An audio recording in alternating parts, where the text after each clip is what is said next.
Good morning friends, कैसे हैं आप लोग। तो आज हमारा नया वहां पर बैच स्टार्ट हो रहा है। This is for CA inter FM. तो पूरा एग्जाम ओरिएंटेड बैच है आपके पास। पूरा आज हम स्टार्ट कर रहे हैं एग्जाम ओरिएंटेड बैच। तो this is a very good batch. क्यों? जिसको भी जल्दी से अपना कोर्स कंप्लीट करना है विद 100% कवरेज, तो वो इस बैच को फॉलो कर सकता है। तो एक बार जल्दी से वहां पर मैं इसके लिए पूरी वीडियो भी बना चुका हूं, बट फिर भी एक बार मैं वहां पर स्टार्टिंग में इसके बारे में पूरे फीचर्स के बारे में बताऊंगा। इस बैच के पूरे फीचर्स के बारे में आप लोगों को बताऊंगा। तो जल्दी से जो भी हमारे साथ कनेक्टेड है फटाफट मुझे वहां पर बता दें क्या मेरी वॉइस आपको क्लियर आ रही है, क्या मेरी वॉइस आपको आ रही है एकदम परफेक्टली, क्या आपको मेरी स्क्रीन दिख पा रही है सही से। तो दोनों चीजें आप मुझे एक बार कंफर्म कर दें and then we will start with our lecture. ठीक है, तो अपने लेक्चर को हम वहां पर स्टार्ट करते हैं। तो सबसे पहले इस बैच के पूरे फीचर्स के बारे में दोबारा से अच्छे से समझ लेते हैं, क्योंकि this is the very first class. तो पूरा आज इंट्रोडक्शन ही क्लास है आपके पास। पूरे सब्जेक्ट के बारे में जानेंगे, क्योंकि एक एफएम ऐसा सब्जेक्ट है जो आपने अभी तक नहीं पढ़ा होगा। भले आपने अकाउंट्स पढ़ चुके होंगे, लॉ भी आप पढ़ चुके हैं फाउंडेशन में, तो डेफिनेटली एफएम आपने डायरेक्टली नहीं पढ़ा है। फाइनेंशियल मैनेजमेंट अभी तक आपके कोर्स में कहीं नहीं था, ना 11th 12th में था, ना कहीं फाउंडेशन में था, और इंटर में आप सेकंड ग्रुप में है, फर्स्ट ग्रुप में वो भी नहीं था कुछ ऐसा। तो मतलब this is the first time जब आप फाइनेंशियल मैनेजमेंट पढ़ रहे हैं, तो आपको ये समझ में आएगा इस पूरी क्लास को करने के बाद कि फाइनेंस का क्या रोल है आपकी लाइफ में। और आज के टाइम में जो सबसे बड़ा पैसा अगर आप कमा रहे हैं, तो this is only in the fintech. ठीक है, तो फाइनेंस प्लस टेक्नोलॉजी में आप सबसे ज्यादा पैसा वहां पर कमा रहे हैं। तो पूरा इस बैच का फीचर आपके साथ पहले डिस्कस करेंगे, फिर पूरा इंट्रोडक्शन, ये सब्जेक्ट क्या है, ये सब्जेक्ट क्यों बनाया गया है, क्या वहां पर इंस्टीट्यूट ने करिकुलम में क्या लेके आए हैं, व्हाट इज द ऑब्जेक्टिव, ये सारे टॉपिक्स को लाने का क्या ऑब्जेक्टिव है आईसीआई का। तो पूरा करिकुलम के बारे में पूरा डिस्कशन करेंगे, इस सब्जेक्ट के बारे में डिस्कस करेंगे कि ये सब्जेक्ट क्या है, कि इस सब्जेक्ट को क्यों बनाया गया है, क्यों लोग वहां पर इसको फाइनेंस को इतना वेटेज देते हैं। तो if you want to make the career in finance, तो हमारे साथ जुड़ें सर, याद रखना हमारे साथ जुड़ें, क्योंकि ये जो पूरा चैनल है this is for your finance. तो सीए इंटर एफएम होगा, फिर सीए फाइनल का एफएम होगा, फिर एनआईएसएम के सर्टिफिकेशंस, साथ में सीएफए लेवल 1 लेवल 2 आपको यहां पर देखने को मिलने वाले हैं। ठीक है, तो मतलब let's begin your finance journey with us. तो जो भी आप अगर फाइनेंस में अपना कैरियर बनाना चाहते हैं, जो भी लोग फाइनेंस के अंदर कुछ करना चाहते हो, तो डेफिनेटली मैं अपनी नॉलेज आपके साथ शेयर करूंगा और आप उस नॉलेज को यूज करके आप टॉप पे पहुंच सकते हैं। Definitely you will be on the top of the finance field.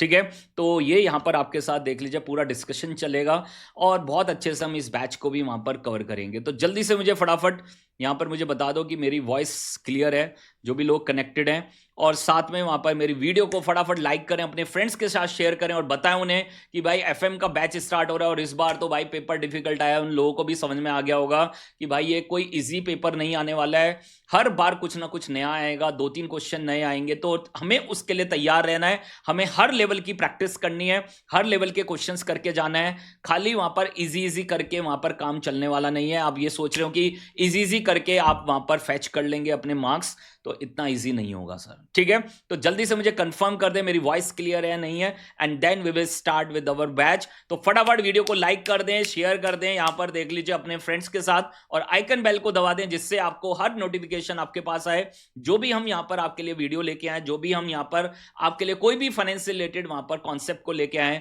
तो definitely you should know about all these concept, आपको वो आने चाहिए। तो अगर कोई भी दुनिया में फाइनेंस का कैरियर में जाना चाहता है, तो डेफिनेटली हम उसकी हेल्प करने वाले हैं। ठीक है, तो करते हैं स्टार्ट सर। यहां पर आपके पास सबसे पहले जो ये बैच है आपके पास, this is the batch of CA inter FM fast track, या एग्जाम ओरिएंटेड, हम बेटर वर्ड यूज करेंगे, exam oriented. Exam oriented batch है, मतलब यहां पर थोड़ा सा आपको एग्जाम के फोकस पे ही सबसे ज्यादा रखा जाएगा।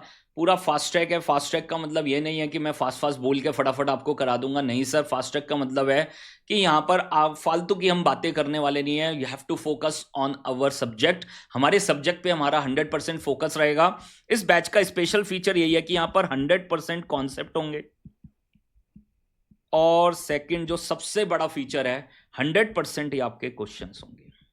तो कहने के लिए एग्जाम ओरिएंटेड बैच है, फास्ट ट्रैक बैच है, बट यहां पर आपका पूरा 100% कवरेज होने वाला है in terms of concept, in terms of questions, हर चीज आपकी यहां पर कवर होने वाली है। ठीक है, तो बहुत अच्छे से यहां पर हम कवर करेंगे एक एक कॉन्सेप्ट, एक एक क्वेश्चन, जो भी आईसीआई का मटेरियल है, हर वैरायटी का क्वेश्चन हम यहाँ पर आपके साथ कवर करने वाले हैं, ठीक है। तो कवरेज की अगर बात करें तो आपका स्टडी मटेरियल, साथ में आपके past year questions, RTP, MTP, ICI के case scenarios, everything will be there. हर चीज यहां पर आपके पास मिलने वाली है, हर चीज यहां पर आपकी कंप्लीट होने वाली है। तो this is the special feature, और आपके अबाउट 70 आवर्स में कोशिश है कि आपकी ये कंप्लीट हो जाए, ठीक है। तो मैं अपना पूरा 100% यहां पर देने वाला हूं, और 100% देके वहां पर 100% कॉन्सेप्ट, 100% क्वेश्चन में मेरा जो टारगेट है 70-75 आवर्स में मैं इसको कंप्लीट कराऊं, ठीक है। साथ में जो एक सबसे इंपॉर्टेंट चीज है जो लोग नहीं कराते हैं, 100% आपकी थ्योरी भी कवर होगी, ठीक है। तो जो वो 10 मार्क्स की थ्योरी है उसको भी हम अलग से कवर करेंगे, जो आपके स्पेशल थ्योरी वाले चैप्टर्स हैं उनको अलग से कवर करेंगे, और आपको समझ में आ जाएगा कि भाई इसके बिना वहां पर 50 में से 45 लाना मुश्किल है। तो वी आर टारगेट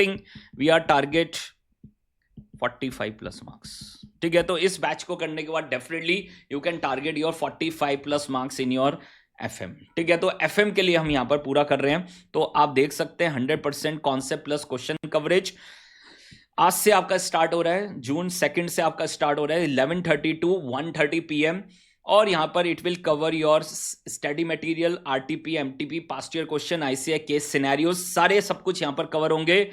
ये जो बैच है, स्पेशली काफी लोगों ने मेरे से पूछा कि सर क्या फर्स्ट टाइमर कर सकते हैं? Yes, everyone can do this, ठीक है। तो वो आपको करते ही समझ में आ जाएगा कि भाई हर कोई कर सकता है, क्योंकि मैं हर कॉन्सेप्ट को यहां डीपली आपके साथ वहां पर कवर करने वाला हूं, ठीक है। क्वेश्चंस की प्रैक्टिस होगी, क्लास के अंदर ही क्वेश्चंस की प्रैक्टिस होगी, हर वैरायटी का क्वेश्चन आपका यहां पर कवर होगा। साथ में होमवर्क करने के लिए भी वहां पर आपके पास, क्वेश्चन प्रैक्टिस करने के लिए भी आपके पास क्वेश्चंस यहां पर आपको मिल जाएंगे सर, ठीक है। तो मतलब हर चीज आपकी यहां पर कवर हो रही है। लाइव प्लस रिकॉर्डेड एक्सेस आपको मिलेगा ई बुक के साथ। शुरू के पहले लेक्चर आपको यूट्यूब पे मिलेंगे, पहले 5 लेक्चर आपको यूट्यूब पे मिलेंगे, आप देख सकते हैं। और फीस बड़ा मैंने बहुत स्मॉल फीस रखी है इसकी, 2499 प्लस ई बुक, ठीक है। तो अगर आपको बुक चाहिए प्रिंटेड फॉर्म में तो वो आप अलग से बुक कर सकते हैं, तो बुक भी आपको जल्दी मिल जाएंगी। एक हफ्ते के अंदर हम इसकी बुक भी लॉन्च कर देंगे, ठीक है। तो this is the perfect batch for September 25, January 26 या मई 2026। तो कहने के लिए वहां पर एग्जाम ओरिएंटेड रखा है, but this is 100% regular batch की तरह ही होगा पूरा। 100% आपका कवरेज होगा।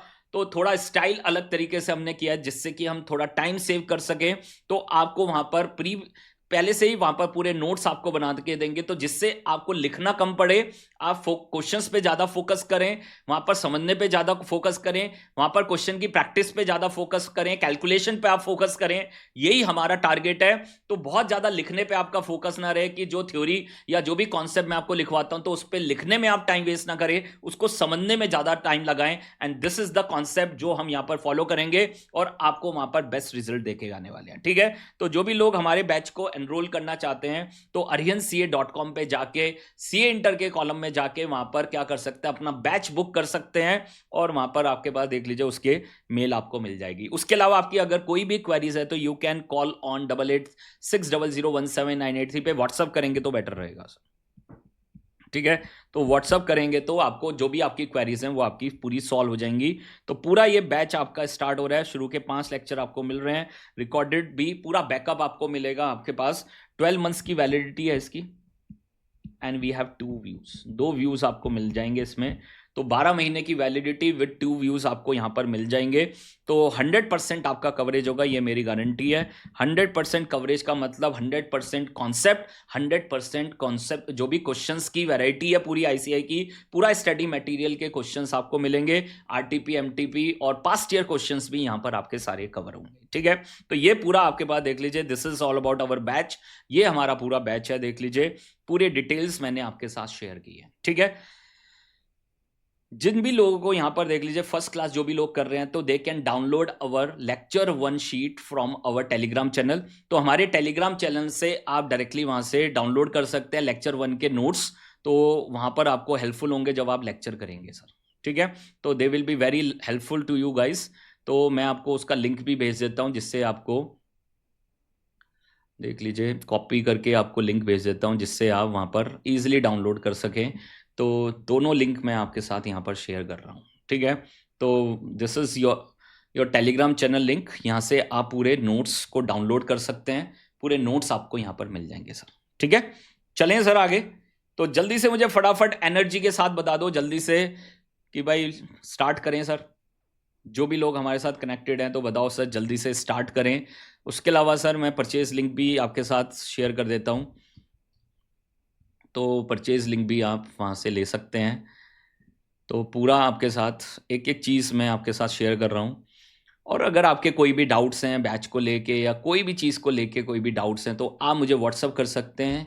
यू विल गेट योर, वहाँ पर आपको पूरा आपके आंसर्स मिल जाएंगे। ठीक है, तो बताइए सर, जल्दी से करें स्टार्ट, फिर अपना बैच स्टार्ट करें। तो ये मैंने आपके साथ परचेज लिंक भी शेयर कर दिया है प्रोडक्ट का। तो जो भी लोग यहाँ पर कनेक्ट होना चाहते हैं कनेक्ट होइए, और पूरा बैच बहुत अच्छे से चलने वाला है। तो जो आपकी इस बार अगर जो भी लोग रिपीटर्स हैं जिनको लग रहा है कि भाई हमारे एग्जाम्स अच्छे नहीं गए हैं, कि चलो भाई, तो डोंट वेस्ट योर टाइम, अपना टाइम वेस्ट ना करें एंड स्टार्ट दिस बैच। अपना एफएम पूरा स्ट्रॉन्ग करें। 50 में से 45 प्लस को हम यहाँ पर टारगेट करने वाले हैं। ठीक है, तो बहुत क्लैरिटी के साथ। तो सबके पास शीट आ गई है, सबने डाउनलोड कर लिया टेलीग्राम से। तो टेलीग्राम पे मैंने आपके शेयर कर दिया लेक्चर 1 की शीट्स, तो वो आप यूज कर सकते हैं, देख लीजिए ड्यूरिंग द लेक्चर्स। तो आपको बहुत ज़्यादा लिखने की ज़रूरत नहीं पड़ेगी, आप वहीं पे उन पे जो भी आपका देख लीजिए वहाँ पर नोटबुक है, तो उस पर आप जो भी की पॉइंट्स हैं वो लिखते जाएं। और उसके अलावा तो मैंने पूरे यहाँ पर आपको नोट्स बना के देने वाले हैं। ठीक है, तो यही यहाँ पर जो क्राइटेरिया रहेगा वो मैं आपको नोट्स प्रोवाइड कर दूंगा। क्वेश्चंस प्लस कॉन्सेप्ट, ये आपको पूरे रिटन में आपको मिलेंगे। ठीक है, ई बुक वालों को ई बुक फॉर्म में मिलेंगे, नोट्स आपके साथ प्रोवाइड होंगे, बोर्ड नोट्स भी मिल जाएंगे आपको। उसके अलावा आपके पास सॉल्यूशन बुक्स भी मिल जाएंगी और MCQ case studies plus theory. तो ये सारा मटेरियल आपको मिलने वाला है। पूरा डिस्कशन है आज, पूरा डिस्कशन हम करेंगे कि हम आपके लिए कि आप यहाँ पर किस तरह से पूरा यहाँ पर कोर्स लेके आने वाले हैं। And this is a very good subject. मैं आपको पहले बता रहा हूँ, आपके लिए फर्स्ट टाइम है ये सब्जेक्ट जब आप पढ़ रहे हैं इस सब्जेक्ट को।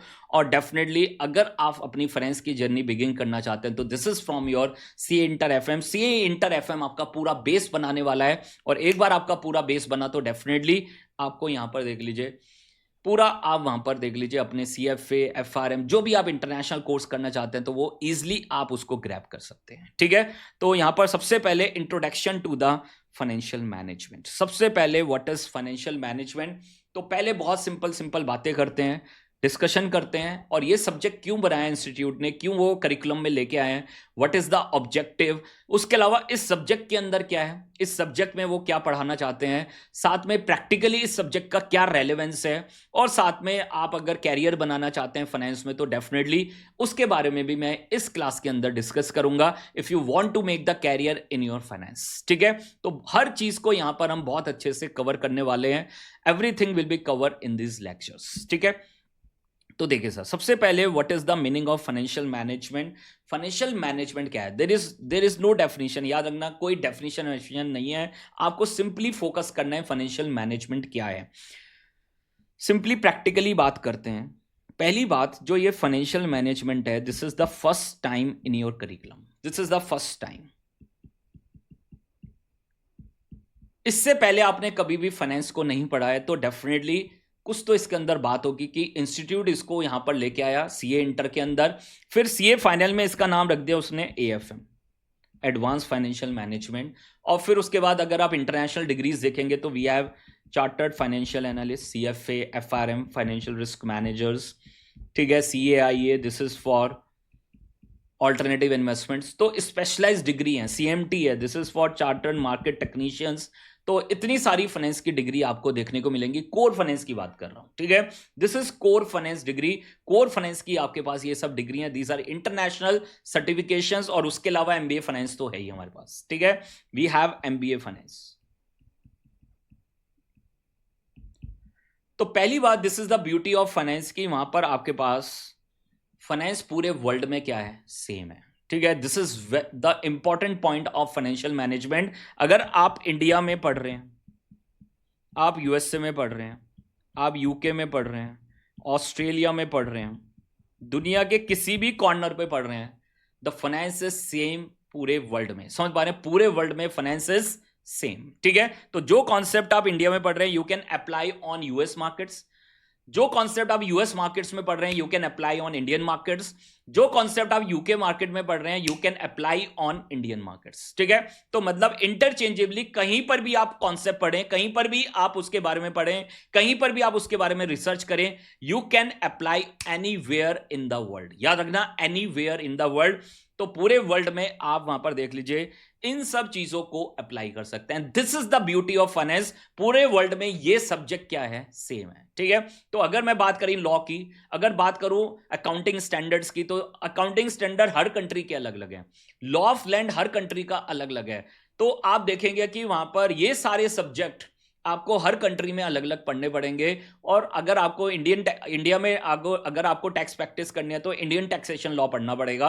यूएस में अगर टैक्स की प्रैक्टिस करनी है तो वहां पर यूएस के टैक्सेशन लॉज आपको पढ़ने पड़ेंगे, यूके के टैक्सेशन लॉ आपको पढ़ने पड़ेंगे अगर यूके में प्रैक्टिस करनी है। ऑस्ट्रेलिया में करनी है तो ऑस्ट्रेलिया के पढ़ने पड़ेंगे। बट फाइनेंस एक ऐसा सब्जेक्ट है, आप पूरे वर्ल्ड में कहीं पर भी पढ़ो, उसको किसी भी वर्ल्ड के कॉर्नर पे क्या कर लेना, अप्लाई कर लेना। And this is the beauty of finance, यही तो फाइनेंस की ब्यूटी है, ठीक है। तो ये यहां पर आपके पास वर्ल्ड में अगर आपको सबसे बड़ा पैसा कोई कमा रहा है तो this is from the finance, ठीक है, this is from the finance. तो ये बात आप समझ लो कि फाइनेंस इतना इंपॉर्टेंट है, आप कितना भी पैसा कमा सकते हैं, ठीक है। तो अगर मैं बात करूं अकाउंटिंग स्टैंडर्ड, तो इंड एएस आपको पढ़ने पड़ेंगे इंडिया में, यूके में आपके पास आईएफआरएस हैं, यूएस में यू हैव यूएस गैप्स। तो मतलब हर कंट्री का अलग अलग आपको वहां पर लॉ ऑफ लैंड पढ़ना पड़ेगा, वहां के अकाउंटिंग स्टैंडर्ड्स आपको पढ़ने पड़ेंगे और तब जाके आप वहां पर प्रैक्टिस कर सकते हैं। बट फाइनेंस आप कहीं पर भी पढ़ो, पूरे वर्ल्ड में क्या होगा, सेम है। समझ पा रहे हैं, पूरे वर्ल्ड में ये कॉन्सेप्ट क्या है, सेम है।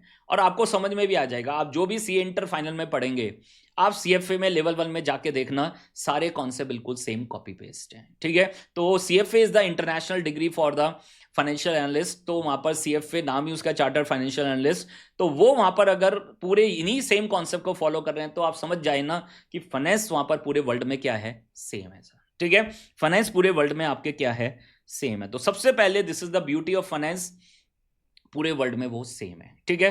फाइनेंशियल मैनेजमेंट क्या है जो यहां पर हम बात करने वाले हैं, this is about balance sheet management. This is about balance sheet management, this is about valuation. दो जगह हम इसके बारे में बात करेंगे, this is about balance sheet management and this is about valuations, ठीक है। तो जो भी आप बैलेंस शीट बना रहे हैं, आपने पढ़ा ना अकाउंट्स, एफआर फाइनेंशियल रिपोर्टिंग, आपने अकाउंट्स पढ़ा और वहां पर आपको क्या सिखाया गया, how to prepare the balance sheet, how to prepare the balance sheet. समझ पा रहे हैं, हम बैलेंस शीट को कैसे प्रिपेयर करें। तो we have assets and we have liabilities. तो जैसे कोई भी ट्रांजैक्शन होगी तो उसकी जनरल एंट्री आप पास कर रहे हैं, उसको बुक्स ऑफ अकाउंट्स में वहां पर देख लीजिए, वहां पर लेजर पोस्टिंग कर रहे हैं और उसके बाद फाइनली P&L बैलेंस शीट आप वहां पर बना रहे हैं, ठीक है। तो they are talking about how to prepare the balance sheet. समझ पा रहे हैं, how to prepare the balance sheet. तो अकाउंट्स की अगर मैं बात करूं तो वो सिर्फ किसके बारे में बात कर रहा है, how to prepare the balance sheet, कैसे अपने फाइनेंशियल स्टेटमेंट्स को बनाना है, ठीक है। बट यही बात जब हम फाइनेंस में करें तो फाइनेंस का क्या रोल है, उसको मैनेज कैसे करना है। समझ पा रहे हैं, तो फाइनेंशियल मैनेजमेंट, नाम से पता चल रहा है फाइनेंशियल मैनेजमेंट, तो अपनी फाइनेंशियल स्टेटमेंट को मैनेज कैसे करना है। And this is more important than preparation. याद रखना, this is more important than preparation. तो दो वर्ड हैं, एक है अकाउंटेंट और एक है एनालिस्ट। और वहीं से आपको समझ में आ जाएगा कि भाई ये फाइनेंस का रोल क्या है, what is the role of finance and what is the role of financial management, ठीक है। तो फाइनेंशियल मैनेजमेंट में क्या हो रहा है वो आपको यहीं से समझ में आ जाएगा। तो एक लोग हैं अकाउंटेंट और एक लोग हैं एनालिस्ट, ठीक है। मैं हर जगह वहां पर बताता हूं कि वहां पर कोई भी कहीं पर भी क्लास हो, किसी भी लेवल की क्लास हो, तो ये आपको इन दोनों के डिफरेंस को समझना बहुत इंपॉर्टेंट है, ठीक है। अकाउंटेंट का क्या रोल है, वो अकाउंट्स की प्रिपरेशन कर रहा है,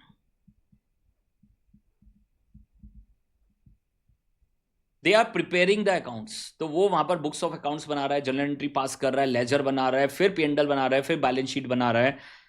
this is the role of accountant. ठीक है. And what is the role of analyst? नाम से पता चल रहा है एनालिस्ट. तो उन वहां पर जो भी फाइनेंशियल स्टेटमेंट्स हो उनको कौन एनालाइज कर रहा है? समझ पा रहे हैं? How to manage, how to manage our financial statements. How to manage our financial statements, ये कौन डिसाइड कर रहा है? वो कौन कर रहा है?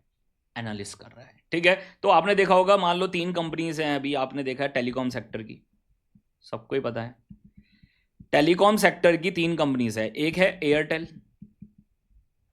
एक है आपके पास जियो, और दूसरी आपके पास वोडाफोन आइडिया, VI. ठीक है. We have 3 companies. तीनों ही कंपनीज कौन से सेक्टर की हैं आपके पास? तीनों ही कंपनीज आपके पास किस सेक्टर की हैं? देख लीजिए, this is from your telecom sector, this is from your telecom sector. तो टेलीकॉम सेक्टर की कंपनीज हैं आपके पास. एयरटेल है एक तरफ, जियो है, और एक तरफ है आपके पास क्या है? वोडाफोन आइडिया है. समझ पा रहे हैं? वोडाफोन आइडिया है.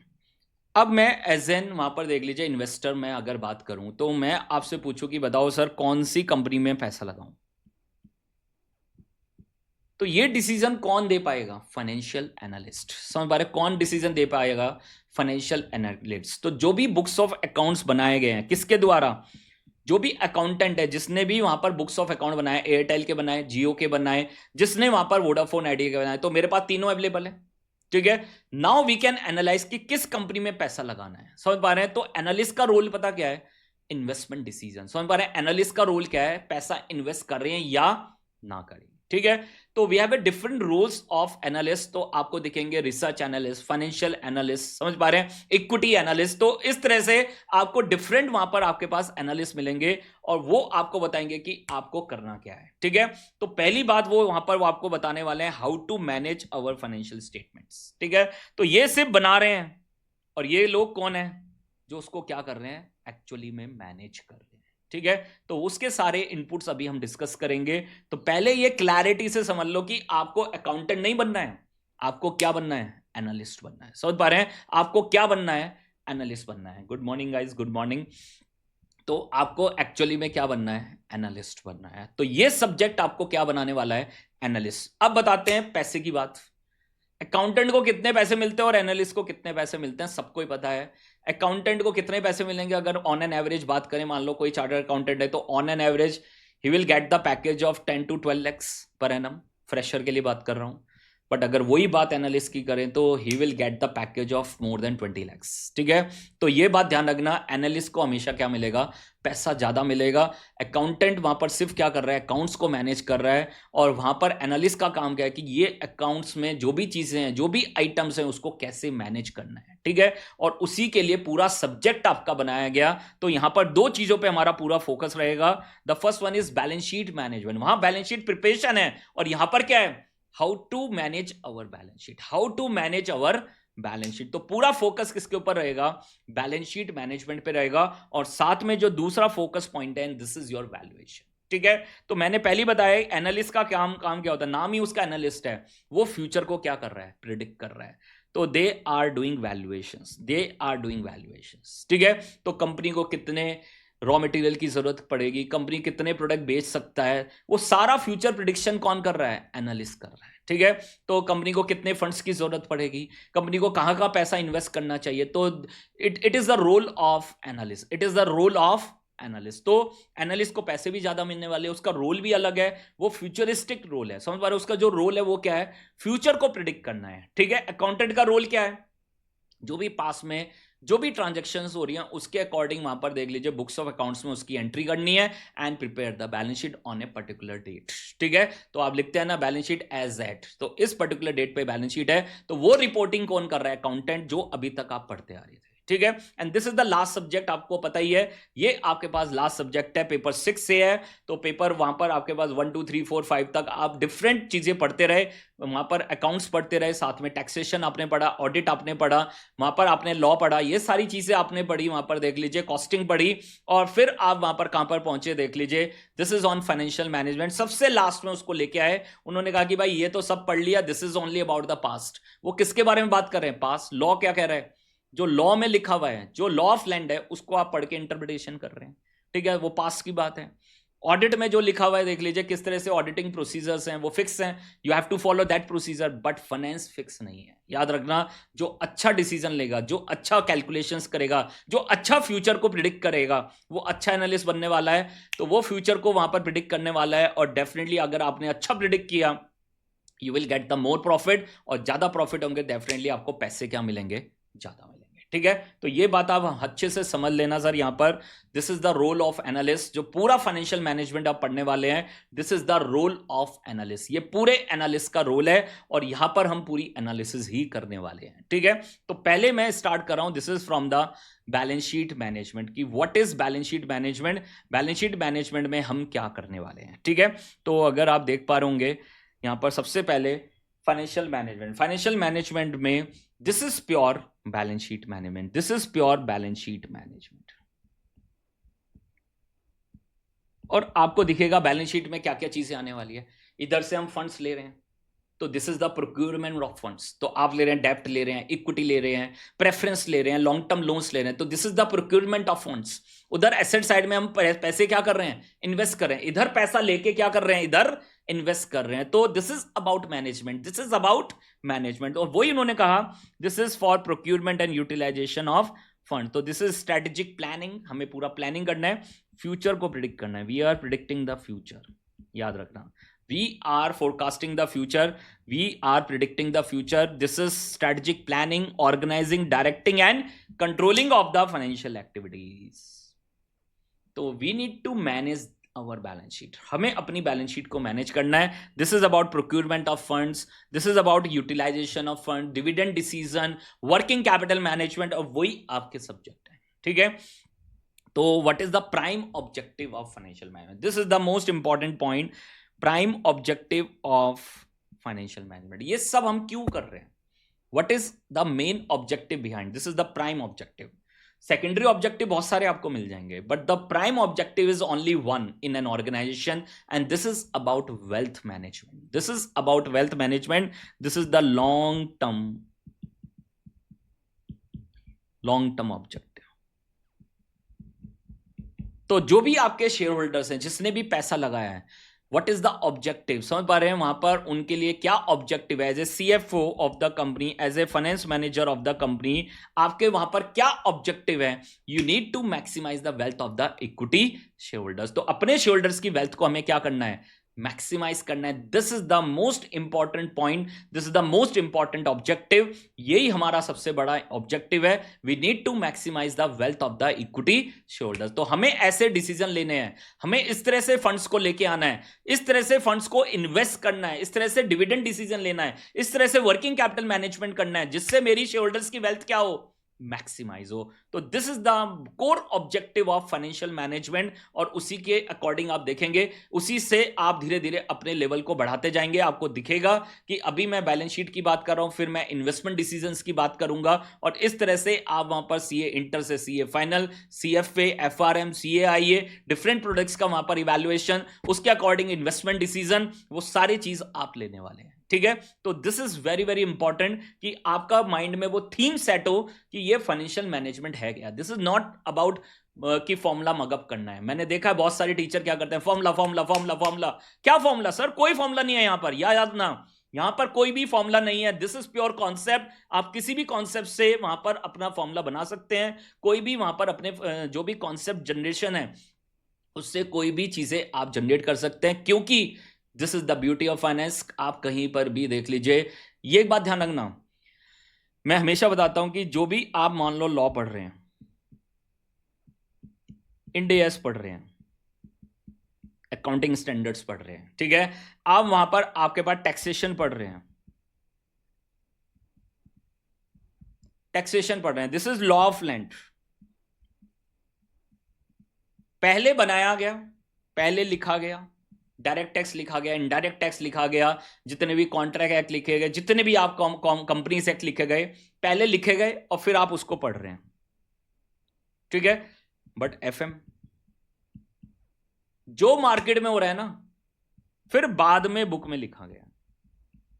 समझ पा रहे? This is very very practical subject, याद रखना, this is very practical subject, this is not about mug up, ठीक है, कि आप रट लें उसको, समझ पा रहे हैं, कॉपी पेस्ट कर ले, नो, यहां पर पूरा डिसीजन मेकिंग है। याद रखना, finance is about decision making. अगर आपने सही डिसीजन लिए तो आपको भर के प्रॉफिट होने वाले हैं, ठीक है। तो सभी जानते हैं शेयर मार्केट को, जो सही डिसीजन ले रहा है, सही स्टॉक को पिक कर रहा है, देख लीजिए, सही कमोडिटी को बाय कर रहा है, सही इन्वेस्टमेंट्स कर रहा है, तो देख लीजिए उसको प्रॉफिट हो रहे हैं, और जो सही इन्वेस्टमेंट नहीं कर रहा है तो उसको क्या हो रहे हैं, लॉस हो रहे हैं, ठीक है। तो याद रखना, फाइनेंशियल मैनेजमेंट इज अबाउट जो मार्केट में हो रहा है, जो मार्केट में लोग कर रहे हैं, उसको समझ के फिर बाद में बुक में लिखा गया, ठीक है। और जितना भी लॉ है, टैक्सेशन है, इंड एस है, ये पहले लिखा गया और बाद में आप पढ़ रहे हैं, ठीक है। तो this is technically old, past है आपके पास, और एफएम इज अबाउट फ्यूचर। नाम ही एफएम है, देख लीजिए, एफ जुड़ गया उसके अंदर, and F is about future. याद रखना, एफ इज अबाउट फ्यूचर। तो ये आपका फ्यूचर बनाने वाला है जिंदगी में, और ये यहां पर सब्जेक्ट मैं इसलिए फर्स्ट क्लास में पहले से ही आपका माइंड मेकअप वहां पर कर रहा हूं कि अगर आप फाइनेंस में अपना कैरियर बनाना चाहते हैं तो दिस इज द सब्जेक्ट जहां से आपका ब्लॉक बिल्डिंग स्टार्ट होगा, ठीक है। तो पूरा ब्लॉक बिल्डिंग यहां पर होगा, एक एक कॉन्सेप्ट आप देखेंगे, जो आप यहां पर पढ़ेंगे वही सेम आपको सीए फाइनल में काम आएंगे, वही सेम आपको सीएफए में काम आएंगे, वही सेम आपको एनआईएसएम सर्टिफिकेशन या दुनिया का कोई भी सर्टिफिकेशन फाइनेंस में करोगे तो सीए इंटर में जो भी आप पढ़ोगे वो डायरेक्टली और इनडायरेक्टली आपको डायरेक्टली काम आएगा, ठीक है। तो ये बात ध्यान रखना, वहां पर आपको सीधा सीधा आपको काम आने वाला है, ठीक है। समझ आया ना सर? ये आपके पास देख लीजिए, this is about financial management. तो सबसे पहले थीम आपके माइंड में एकदम क्लैरिटी से सेट हो जाना चाहिए कि भाई यहां पर हो क्या रहा है, ठीक है। नाउ अब कैसे करेंगे वो सारी चीजें हम डिस्कस करेंगे। तो financial management is about balance sheet management, this is about the valuation, ठीक है। तो ये बात अच्छे से समझ लो सर, यहां पर दो चीजों पे पूरा फोकस आपका होने वाला है, how to manage our balance sheet. तो मैंने बैलेंस शीट के जितने भी आइटम्स हैं, this is about financing decision, this is about investing decision, dividend decision, working capital management, वही आपके कोर्स का पार्ट है, ठीक है। दूसरी तरफ आपका वैल्यूएशन, की हमें कैसे जो भी मार्केट में डिफरेंट प्रोडक्ट्स हैं उनकी कैसे वैल्यूएशन करें, ठीक है। तो मेरे पास स्टॉक है, शेयर्स हैं, बॉन्ड्स हैं, ठीक है, म्यूचुअल फंड्स हैं, कमोडिटीज हैं, करेंसीज हैं, तो जितने भी दुनिया में प्रोडक्ट्स हैं आपके पास उनकी कैसे वैल्यूएशन करें, दिस इज अबाउट वैल्यूएशन। तो दो जगह इंस्टीट्यूट का फोकस है, एक तो इस बैलेंस शीट को कैसे मैनेज करना है, और साथ में जो भी मार्केट में प्रोडक्ट्स हैं उनकी वैल्यूएशन कैसे करना है, ठीक है। ज्यादातर जो फोकस है, 90% फोकस एफएम का, this is on balance sheet management, 10% focus on valuation. जब आप यहां से सीए फाइनल में जाओगे तो 100 का 100% क्या होगा, वैल्यूएशन। और ये मैं आपको बता रहा हूं कि सीए फाइनल के लिए पूरा बेस आपका तैयार होने वाला है, this is from the CA inter financial management. तो ये बहुत क्लैरिटी से अपने माइंड में सेट कर लो कि जो भी हम यहां पर पढ़ने वाले हैं, सीधा आपको फ्यूचर में जो भी आप दुनिया में करोगे फाइनेंस में, वो सारा आपको काम आने वाला है, ठीक है। तो first one, this is your balance sheet management. तो ध्यान से समझना सर एक एक बात, बैलेंस शीट मैनेजमेंट।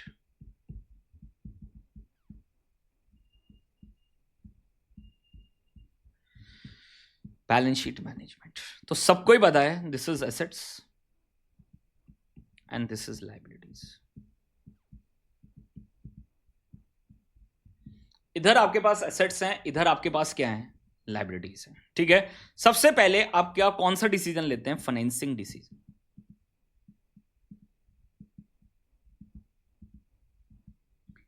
आपका मैक्सिमम फोकस समझने पे होना चाहिए। याद रखना, जब भी हम कॉन्सेप्ट समझने की बात करेंगे तो आपका पूरा फोकस किसके ऊपर होना चाहिए, कॉन्सेप्ट समझने पे, ठीक है। लिखा हुआ सब कुछ है, जो भी मैं आपको यहाँ पर पढ़ाने वाला हूँ डेफिनेटली आपके नोट्स में आपको मिल जाएगा, ठीक है। तो ये बात आप समझ लेना कि नोट्स राइट डाउन करना सेकेंडरी है, उसको समझना सबसे इंपॉर्टेंट है, ठीक है। तो मैंने इस तरह से पूरा पैटर्न आपके लिए सेट किया है कि आपका मिनिमम टाइम में मैक्सिमम आउटपुट हो, ठीक है। और तभी मैं यहां पर आपको गारंटी दे रहा हूं 100% कॉन्सेप्ट कवर होंगे, 100% क्वेश्चंस कवर होंगे, हर वैरायटी का क्वेश्चन आपका यहां पर कवर होने वाला है, साथ में थ्योरी, साथ में आईसीआई के case scenarios, everything will be covered in our classes, ठीक है। तो इसलिए यह मत समझना कि एग्जाम ओरिएंटेड है, फास्ट है, फटाफट करा के निकल लेंगे, कम क्वेश्चन कराएंगे। नो सर, 100% यहां पर एक क्वेश्चन आपका छूटने वाला नहीं है, हर वैरायटी का क्वेश्चन आपका कंप्लीट होगा, ठीक है। तो मैं बार बार इस पॉइंट को यहां पर आपके साथ वहां पर रिपीट कर रहा हूं। हाँ, आपको जो पॉइंट आपको लगे कि मुझे ये पॉइंट लिखना है तो लिख लो सर, ठीक है। तो ये बोर्ड नोट्स भी आपके साथ शेयर हो जाएंगे, ये जो बोर्ड के नोट्स हैं ये भी आपके साथ शेयर हो जाएंगे, तो इसके लिए भी आपको घबराने की जरूरत नहीं है। द फोकस पॉइंट, जब भी मैं क्लासेस ले रहा हूं, फोकस पॉइंट आपका अंडरस्टैंडिंग पे होना चाहिए, ठीक है। लिखना है, जो की पॉइंट्स हैं वो आप लिख लो, पूरे नोट्स मैंने आपको दे दिए बना के, जो भी मैं समझाने वाला हूं everything is on this slide, ठीक है।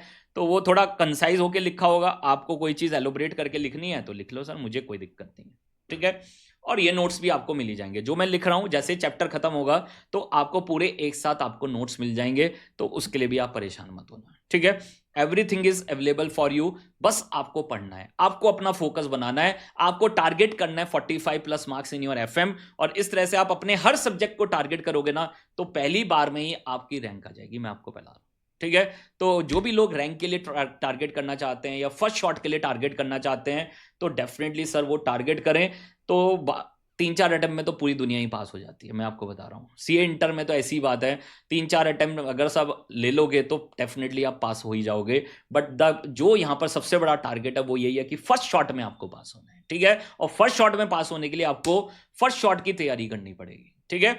तो आपके पास अभी एम्पल टाइम है, 90 डेज आपके पास हैं, यू हैव 90 डेज फॉर सितंबर, और अगर उसके आगे आपका जनवरी में एग्जाम है तो definitely you have an ample time. तो पहले अपनी क्लासेस कंप्लीट करो अगर वो कंप्लीट नहीं हुई है, और उसके बाद we have to make the strategy for revision. पूरा रिवीजन का स्ट्रेटेजी मैंने 100 डेज का रिवीजन स्ट्रेटेजी आपको ऑलरेडी दे रखा है, आप उसको चेक कर सकते हैं, आपको वो इसी यूट्यूब चैनल पर मिल जाएगा, how to prepare your FM in 100 days, ठीक है। तो ऑलमोस्ट अभी आपके पास 90 डेज तो है ही बाकी, तो you can follow that strategy. और डेफिनेटली अगर आपका एफएम नहीं कंप्लीट हुआ है तो प्लीज आप यहां पर इसको ज्वाइन करें, और definitely you will get your best results, ये मेरी गारंटी है सर, ठीक है। आपको बेस्ट रिजल्ट आपको मिलने वाले हैं, ठीक है। तो पहला आपके पास है फाइनेंसिंग डिसीजन। फाइनेंसिंग डिसीजन का मतलब क्या है? कहां से पैसा लें, किस सोर्स से पैसा लें, डेब्ट से कितना पैसा ले, इक्विटी से कितना ले, प्रेफरेंस से कितना पैसा ले, लॉन्ग टर्म लोन से कितना पैसा लें, बॉन्ड से कितना पैसा लें। This is about procurement of funds, this is about financing decision. तो मुझे क्या डिसीजन लेना है, कहां से पैसा लूं, समझ पा रहे हैं, है ना इंपॉर्टेंट डिसीजन। आप भी सोचते होंगे ना, आपको अगर पैसा चाहिए तो यू आर लुकिंग कि भाई पापा देंगे, मम्मी देंगे, कौन देगा पैसा भाई, ठीक है। ऑन द सेम वे यहां पर एज ए फाइनेंस मैनेजर मैं देख रहा हूं कि मुझे डेब्ट से कितना लेना है, डिबेंचर से कितना लेना है, इक्विटी से कितना पैसा लेना है, प्रेफरेंस से कितना लेना है, लॉन्ग टर्म लोन से कितना लेना है, बॉन्ड से कितना पैसा लेना है। तो वो सारी चीजें हम डिसाइड कर रहे हैं, बहुत सारे फैक्टर्स के ऊपर डिसीजन होंगे, ठीक है। सबसे पहला जो इंपॉर्टेंट फैक्टर होता है कॉस्ट ऑफ कैपिटल। तो बैलेंस शीट को इसी तरह से बनाए रखना, लाइबिलिटी साइड वाले का लाइबिलिटी साइड में डिस्कशन होगा, और एसेट साइड वालों का एसेट साइड में डिस्कशन होगा, ठीक है। तो सबसे पहले आपके पास यू हैव टू डिसाइड कहां से पैसा लेना है, किस सोर्स से पैसा लेना है, ठीक है। इक्विटी से कितना लेना है, फिर वहां पर रेशियो आ जाएगी, किस रेशियो में पैसा लेना है, 50-50 लेना है, 60-40 लेना है, 70-30 लेना है, समझ पा रहे हैं। तो उसके लिए मुझे क्या क्या देखना पड़ेगा, कॉस्ट ऑफ कैपिटल, समझ पा रहे हैं, कॉस्ट ऑफ कैपिटल। तो हर जितने भी सोर्सेज हैं, debentures, equity shares, preference shares, इनकी मेरे लिए कितनी कॉस्ट पड़ेगी, ठीक है।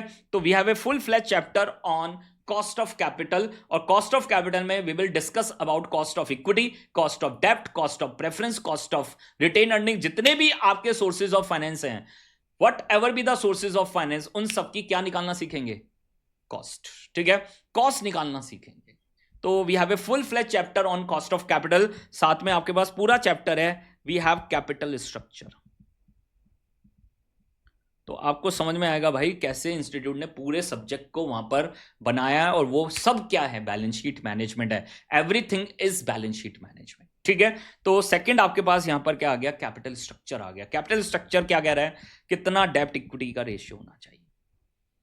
तो वो सारी चीजें हम देखेंगे, उसका कितना कॉस्ट है, वो उसका वहां पर हम कितना ले सकते हैं, वहां पर रिस्क कितना है। तो we are considering all the factor, risk, return, समझ पा रहे हैं, cost, everything will be covered. तो वो आप सब चीजें देख लोगे, उसके बाद यू हैव टू डिसाइड किससे कितना पैसा लेना है, किसकी कॉस्ट कितनी आ रही है, किस रेशियो में पैसा लेना है, everything about the procurement of fund, and this is your financing decision. साथ में यहां पर क्या है, फाइनेंसिंग डिसीजन। और एक और चैप्टर आपको यहां पर मिलेगा, leverages. This is about risk, this is about risk, समझ पा रहे हैं। तो we are considering the risk also. तो ऑपरेटिंग रिस्क कितना है, फाइनेंशियल रिस्क कितना है, कंबाइंड रिस्क कितना है। तो this is all about the procurement of fund. जब आप फंड्स को लेते हैं तो you are all considering the cost, risk, every one. वहां पर उसमें आपका कंट्रोल कितना होगा। तो डेब्ट है तो आपका कोई कंट्रोल जाने वाला नहीं है, क्योंकि आपका कंट्रोल बना रहेगा, वो तो सिर्फ इंटरेस्ट लेंगे और चले जाएंगे।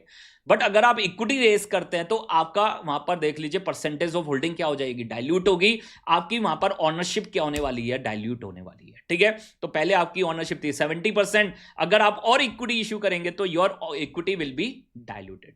ठीक है। तो these are the kind of decisions we are taken under the financial management. Financial management में ये सारे हम डिसीजन लेने वाले हैं कि वहां पर किससे पैसा लेना है, कहां पर कितना रिस्क है, कितनी रिटर्न है, कितना कंट्रोल है, एवरीथिंग विल बी कंसिडर। और उसके बाद we have to take the decision कि मैंने डेब्ट से कितना पैसा लेना है। मान लो डेब्ट से मुझे 50 लाख लेना है और इक्विटी से मुझे लेना है 150 लाख, तो टोटल मुझे कितना लेना है, 200 लाख पैसा लेना है। तो this is about capital structure decision, this is about capital structure decision, this is about cost of capital decision, this is about leverage, this is about financing decision। तो पहला पॉइंट आपका कवर हो रहा है, this is your financing decision। अब हमने पैसा ले लिया, अब हमने वहां पर पैसा ले चुके हैं, अब उस पैसे को क्या करेंगे, इन्वेस्ट करेंगे in the different asset class. समझ पा रहे हैं, डिफरेंट एसेट्स में इन्वेस्ट करेंगे। तो दूसरा जो इंपॉर्टेंट डिसीजन आपके यहां आने वाले हैं, this is your investing decision. समझ लो सर बहुत अच्छे से, this is your investing decision. Investing decision कहां पर पैसा लगाना है, this is about capital budgeting decision. अब मैंने पैसा तो ले लिया 200 लाख, अब उसको मुझे डिफरेंट एसेट्स में लगाना है, डिफरेंट प्रोजेक्ट्स में लगाना है। कहां पर पैसा लगाना है, प्रोजेक्ट्स में लगाना है। तो मुझे क्या चेक करना पड़ेगा, मुझे क्या चेक करना पड़ेगा कि अगर आज मैं 200 लाख यहां पर लगा रहा हूं एग्जांपल, तो उससे मेरे लिए कितने इनफ्लोज जनरेट होंगे। ठीक है, मेरे लिए कितने इनफ्लोज जनरेट होंगे। कब डिसीजन लेना पड़ेगा, आज, और आज ही कैलकुलेशन करना पड़ेगा। मैंने पहले ही बताया, फाइनेंस मतलब फ्यूचर, फाइनेंस मतलब फ्यूचर, फाइनेंस का डायरेक्ट मतलब ही क्या है, फ्यूचर है। तो we are talking about future. तो हम देखेंगे अगर मैं 200 लाख आज इन्वेस्ट करूं तो उससे कितने इनफ्लोज जनरेट होंगे। ठीक है, हर साल कितने इनफ्लोज जनरेट होंगे, and we are calculating the NPV. हम यहां पर क्या कैलकुलेट करने वाले हैं, नेट प्रेजेंट वैल्यू कैलकुलेट करने वाले हैं sir. We are calculating the NPV. ठीक है, तो एनपीवी का मतलब ही क्या होता है, नेट प्रेजेंट वैल्यू। एनपीवी का मतलब ही क्या होता है, नेट प्रेजेंट वैल्यू। तो investing decision is one of the most important topic जो आप पढ़ेंगे यहाँ पर, और वहां पर हम यही डिसाइड करेंगे कि मुझे किस प्रोजेक्ट में लगाना है, मुझे कौन सी मशीन में इन्वेस्ट करना है। Machine A B C D, मेरे पास 4 मशीन है, किस मशीन में मैं पैसा इन्वेस्ट करूं। तो we have to take the decision about the investment in different asset class. ठीक है, तो कौन कौन सी एसेट क्लास में वहां पर देख लीजिए हम वहां पर इन्वेस्ट करेंगे। तो ये यहां पर आपको देखने को मिलेगा, this is under the capital budgeting decision. ठीक है, तो एक तरफ था फाइनेंसिंग, कहां से पैसा ले, उस पैसे को लेके कहां करेंगे, इन्वेस्ट करेंगे। इस पैसे को लेके देखो हम इन्वेस्ट करेंगे डिफरेंट प्रोजेक्ट्स में, डिफरेंट एसेट्स में। देख लीजिए plant and machinery, furniture, fixtures, हम सब जगह वहां पर जो भी आपकी फिक्स एसेट्स हैं उसमें क्या करेंगे, इन्वेस्ट करेंगे। और कब इन्वेस्ट करेंगे, जब मुझे दिख रहा है कि उस प्रोजेक्ट को लगाने से एनपीवी क्या आ रही है, पॉजिटिव आ रही है। तो अगर एनपीवी पॉजिटिव आ रही होगी तो हम उस प्रोजेक्ट को एक्सेप्ट करेंगे, और अगर नेगेटिव आएगी तो हम उसको क्या करेंगे, रिजेक्ट करेंगे। And this is about investing decision. ये आपके पास क्या है, इन्वेस्टिंग डिसीजन है जो हम यहां पर पढ़ने वाले हैं।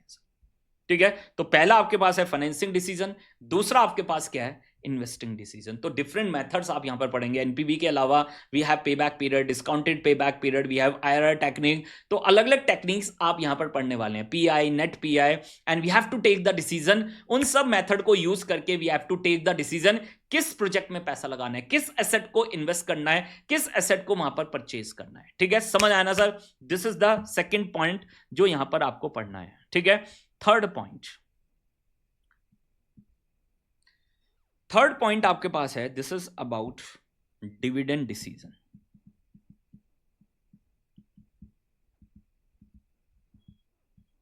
This is about dividend decision. Sir dividend decision का क्या मतलब है? अब आपने पैसा कमा लिया, टोटल अर्निंग्स, हर साल पैसा कमा रहे हैं, ठीक है, टोटल अर्निंग्स मान लो पैट, जो भी पैट आपने कमाया, प्रॉफिट आफ्टर टैक्स, ठीक है। तो डिबेंचर को इंटरेस्ट दे दिया, पैट में से पहले क्या दे देंगे, प्रेफरेंस डिविडेंड, अगर हैं तो प्रेफरेंस शेयर होल्डर्स है तो प्रेफरेंस डिविडेंड देंगे, तो you will get earnings for equity. आपके पास क्या बचेगा, earnings available for equity share holders. अब यहां पर सबसे बड़ा डिसीजन पता क्या है, ये जो प्रॉफिट्स आए ना इस साल के, तो उसमें से कितना डिविडेंड दें और कितना रिटेंशन करें, कितना रिटेंशन करें, है ना इंपॉर्टेंट डिसीजन। सोचो जल्दी से, आपने पैसा कमा लिया, अब कितना रिटेन करें और कितना डिविडेंड दें, we have to take the decision, और उसका नाम क्या है, डिविडेंड डिसीजन और द डिविडेंड पॉलिसी। तो ये पूरा टॉपिक आप पढ़ने वाले हैं, जहां पर वी हैव टू डिसाइड कि हमें अपनी जो भी हमने वहां पर देख लीजिए, we have to divide the total earnings into the retained earnings and dividend.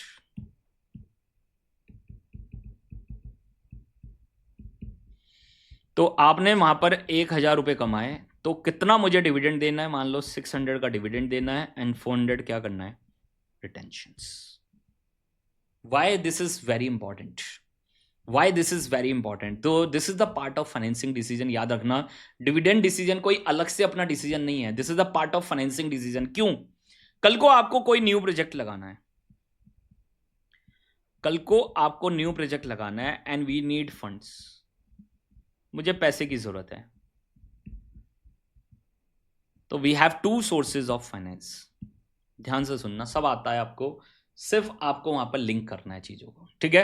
तो जैसे आप लॉ में लिंक करते हैं ना, लॉ में सेक्शन टू सेक्शन लिंक करते हैं, ठीक है। अकाउंट्स में भी you have linking the different counting standards आपस में, ठीक है। सेम यहां पर भी बहुत सारी लिंकिंग है जो आप सीखेंगे, ठीक है। और जो जितना बेटर लिंकिंग कर पाएगा उतना अच्छा वैल्यूएशन कर पाएगा, and accordingly have to take the decision based on all these linkings, और उसके अकॉर्डिंग वहां पर देख लीजिए उसकी इन्वेस्टमेंट उसको पैसा बना के देगी, ठीक है। तो पहली बात यहां पर we have two different sources of finance. The first one is internal and the second one is external. समझते जाना एक एक चीज, और आपको पूरे सब्जेक्ट का मतलब समझ में आ जाएगा। जैसे आप ये पूरी क्लास कर लोगे, आपको समझ में आ जाएगा what is the meaning of financial management, ठीक है। तो मैं यहां पर आपको कोई मगअप कराने नहीं आया हूं, पूरा आपको कॉन्सेप्चुअल लेके जाऊंगा और टॉप लेवल पे आपको कॉन्सेप्ट्स कराने वाला हूं, ठीक है। तो यहां पर आप बहुत अच्छे से समझ लो कि जब भी मुझे पैसे की जरूरत पड़ेगी तो we have two sources of finance, the first one is internal and the second one is external. कोई बताएगा मुझे what is internal sources of finance, what is internal sources of finance? Internal sources of finance क्या है, जल्दी से मुझे chat box में फटाफट लिख के बताओ, what are our internal sources of finance, ठीक है, and what are our external sources of finance, ठीक है। तो बताओ मुझे जल्दी से भाई, हमारे पास कौन कौन से सोर्सेज ऑफ फाइनेंस हैं, कौन कौन से सोर्सेज ऑफ फाइनेंस हैं, इंटरनल के कौन से हैं, और एक्सटर्नल सोर्सेज ऑफ फाइनेंस कौन कौन से, बताओ जल्दी से। इंटरनल सोर्सेज के इंटरनल सोर्सेज कौन कौन से हैं, रिटेन अर्निंग्स, यही तो है।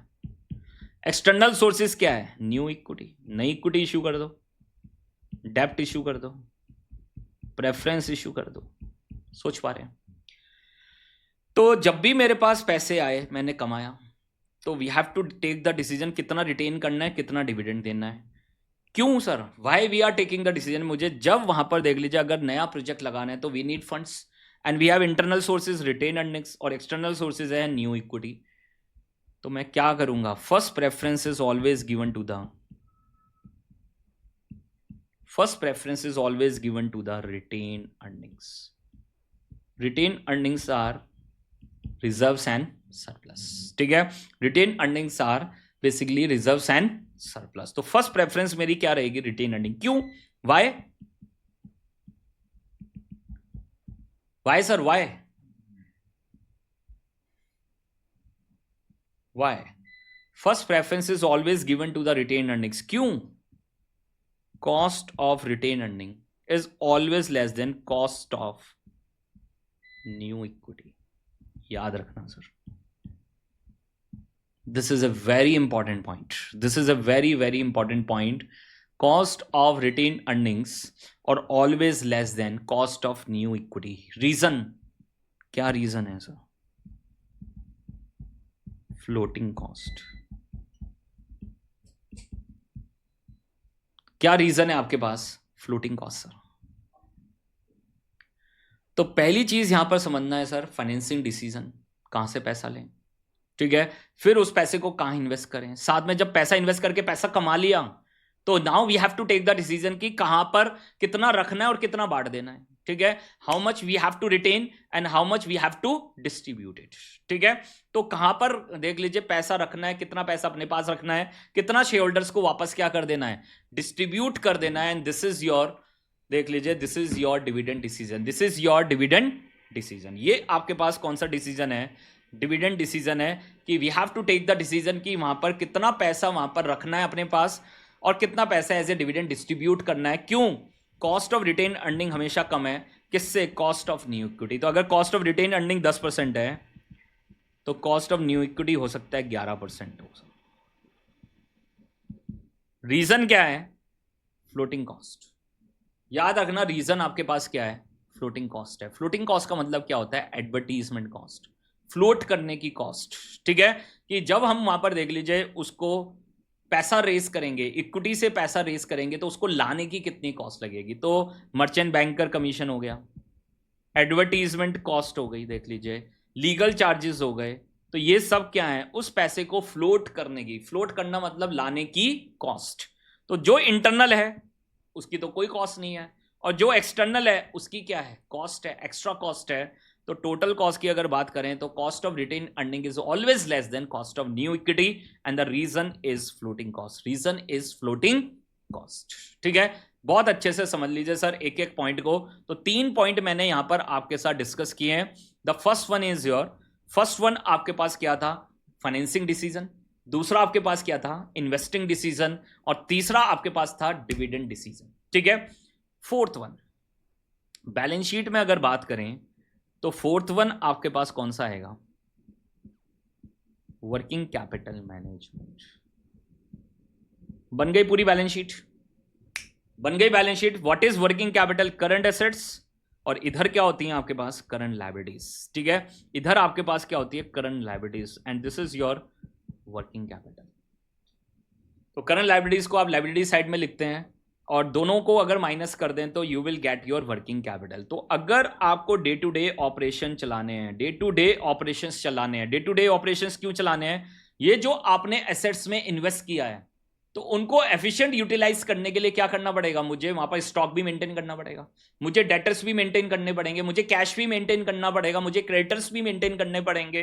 तो we need to efficiently utilization of our current assets and current liabilities to highly utilize our fix assets. ठीक है, तो मैंने 100 करोड़ लगा दिया एसेट्स में.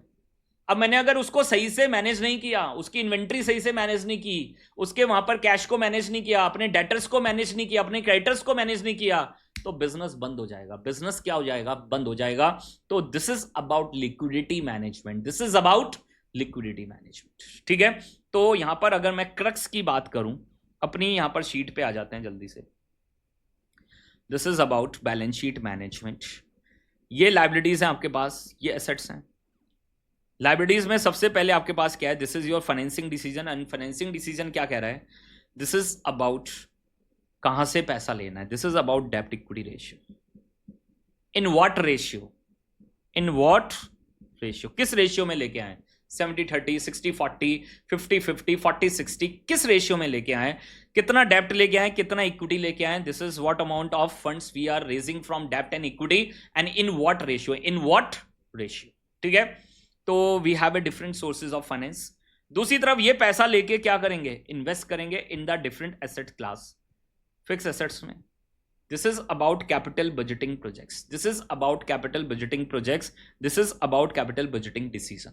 ठीक है, फिर साथ में आपके पास डिविडेंड. अब मैंने पैसा कमा लिया, जब मैंने एसेट्स में पैसा लगाया तो वहां से रिटर्न आएगी, एंड रिटर्न आने के बाद वी हैव टू डिसाइड कि टोटल अर्निंग्स को कितना रिटेन करना है और कितना डिविडेंड देना है. This is about dividend decision.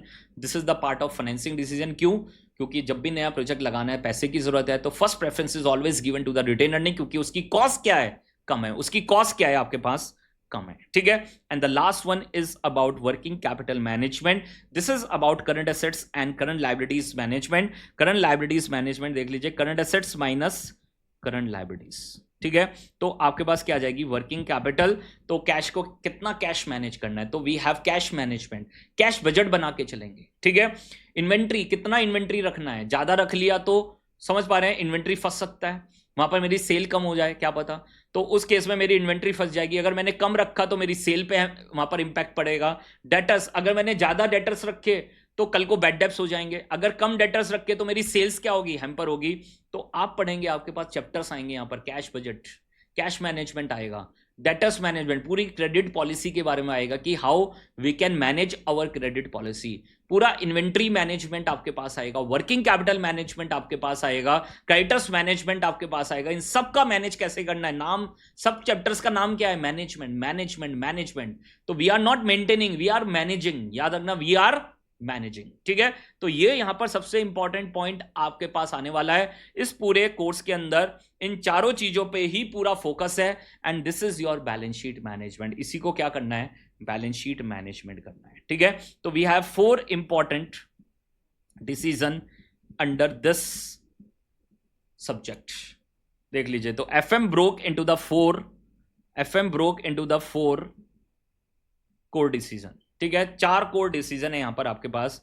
We have to, it is a science of managing the balance sheet effectively. ठीक है, तो ये पूरा साइंस है जिससे हम अपनी बैलेंस शीट को इफेक्टिवली मैनेज कर सकते हैं. The first one is financing decision, second one is investing decision, third one is dividend decision, and the fourth one is your working capital management. This is about working capital management, how to raise the fund, from where, कहां से, डेप्ट और equity, in what ratio,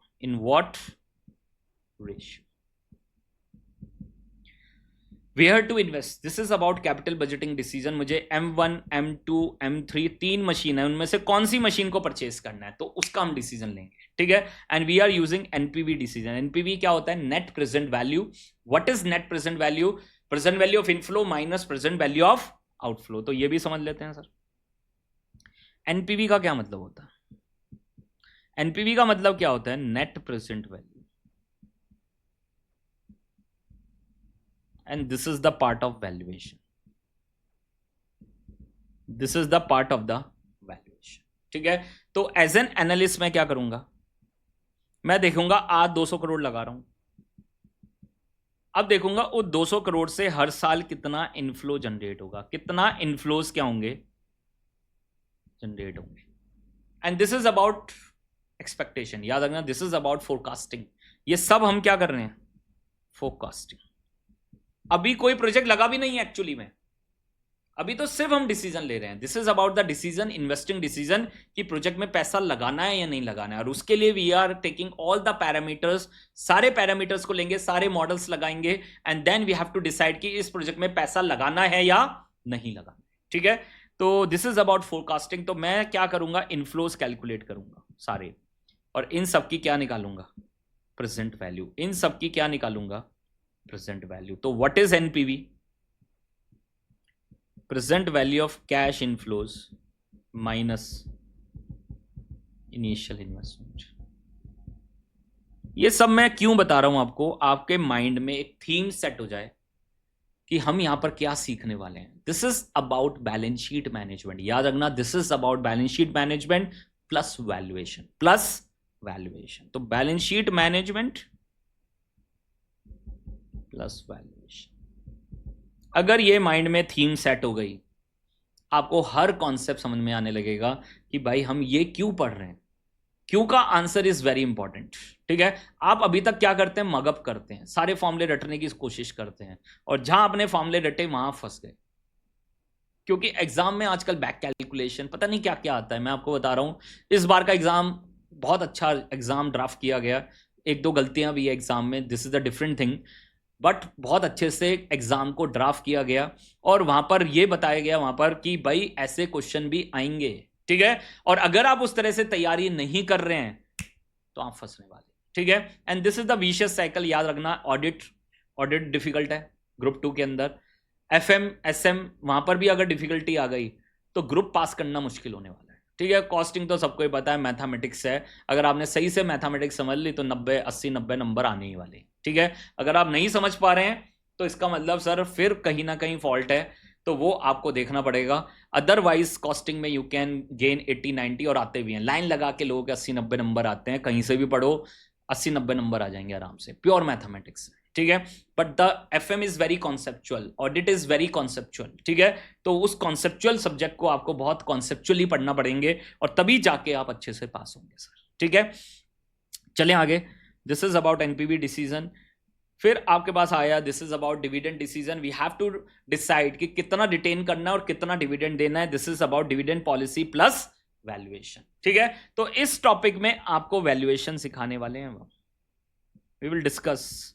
वो आपको price of the share as on today, तो आज रिलायंस का price कितना होना चाहिए, तो वो कैसे सीख पाओगे, this is from the valuation models. ठीक है, तो we have Gordon's, Walter's, MM approach, तो बहुत सारे मॉडल्स हैं, DCF approach, residual income approach, relative valuation approach, तो बहुत सारी अप्रोचेस हैं, बहुत सारे वैल्यूएशन मेथड हैं जिनको यूज करके you can calculate the price of the share as on today. ठीक है, ये आपके पास आ जाएगा। लास्ट में आपके पास this is about liquidity management. Liquidity management की कैश कितना मैनेज करना है, स्टॉक कितना मैनेज करना है, डेटर्स कितने मैनेज करने हैं, आपके प्रीपेड एक्सपेंसेस हैं वो कैसे मैनेज होंगे, आउटस्टैंडिंग एक्सपेंसेस हैं वो कैसे मैनेज होंगे, क्रेडिटर्स को कैसे मैनेज करना है। This is about working capital management. ठीक है, तो this is for your day to day activities, this is for day to day activities, उसको कैसे मैनेज करना है ये सब आपको सिखाया जाएगा। And this is your balance sheet management. तो अलग से आपको टॉपिक मिलेगा कैश मैनेजमेंट का, डेटर्स मैनेजमेंट का, इन्वेंट्री मैनेजमेंट का, वर्किंग कैपिटल मैनेजमेंट का, क्रेडिटर्स मैनेजमेंट का, वो सारे टॉपिक आपको मिलने वाले हैं, और उससे आप सीख जाओगे how to manage our working capital. ठीक है, अपनी वर्किंग कैपिटल को कैसे मैनेज करना है। ठीक है, क्लैरिटी है सर। तो ये आपको यहां पर टॉपिक्स मिलने वाले हैं, दीज आर द 7 टॉपिक्स, और जो आपको समझ में आ गया होगा कि भाई कौन कौन से टॉपिक्स हैं। तो पहला आपके पास this is about financing decision, capital structure decision. This is about cost of capital, focus on minimising the cost, देख लीजिए मैक्सिमाइजिंग द रिटर्न्स। ठीक है, लिवरेज इज अबाउट रिस्क, कि जितनी फिक्स कॉस्ट आप बढ़ाते जाओगे आपका रिस्क बढ़ता जाएगा। तो वी हैव टू एनालाइज कि मेरा कितना लिवरेज है, कितना रिस्क है, एंड अकॉर्डिंगली वहां पर मेरी रिटर्न्स कितनी है। And we have to analyse कि मुझे रिस्क को कम करना है या रिस्क को बढ़ाना है। ठीक है, डिविडेंड डिसीजन मैं ऑलरेडी डिस्कस कर ही चुका हूं। This is about distribution of profit, we have to divide the total earnings into the retained earnings and dividends. ठीक है, साथ में we have working capital management, पूरा वर्किंग कैपिटल मैनेजमेंट है, current assets minus current liabilities, we need to manage our liquidity, this is about liquidity management, इसको क्या बोलते हैं, लिक्विडिटी मैनेजमेंट। ठीक है, साथ में आपके पास we have capital budgeting decision, this is your NPV decision और द कैपिटल बजटिंग डिसीजन और द इन्वेस्टिंग डिसीजन, ये सारे हम डिस्कस कर चुके हैं। एक लास्ट में एक टॉपिक आ गया रेशियो एनालिसिस, ये और समझ लो सर।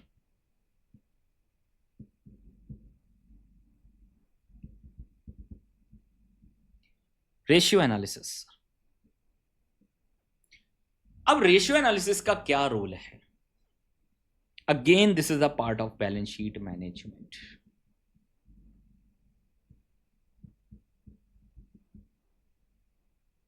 रेशियो एनालिसिस क्यों पढ़ाया जा रहा है, और आपको दिखेगा कि भाई हर कोर्स में ratio analysis is very important, चाहे आप सीएफए करो, चाहे एफआरएम करो, चाहे आप सीए फाइनल में जाओ, कहीं पर भी कोई भी आप फाइनेंस का सर्टिफिकेशन करो, ratio analysis is very important.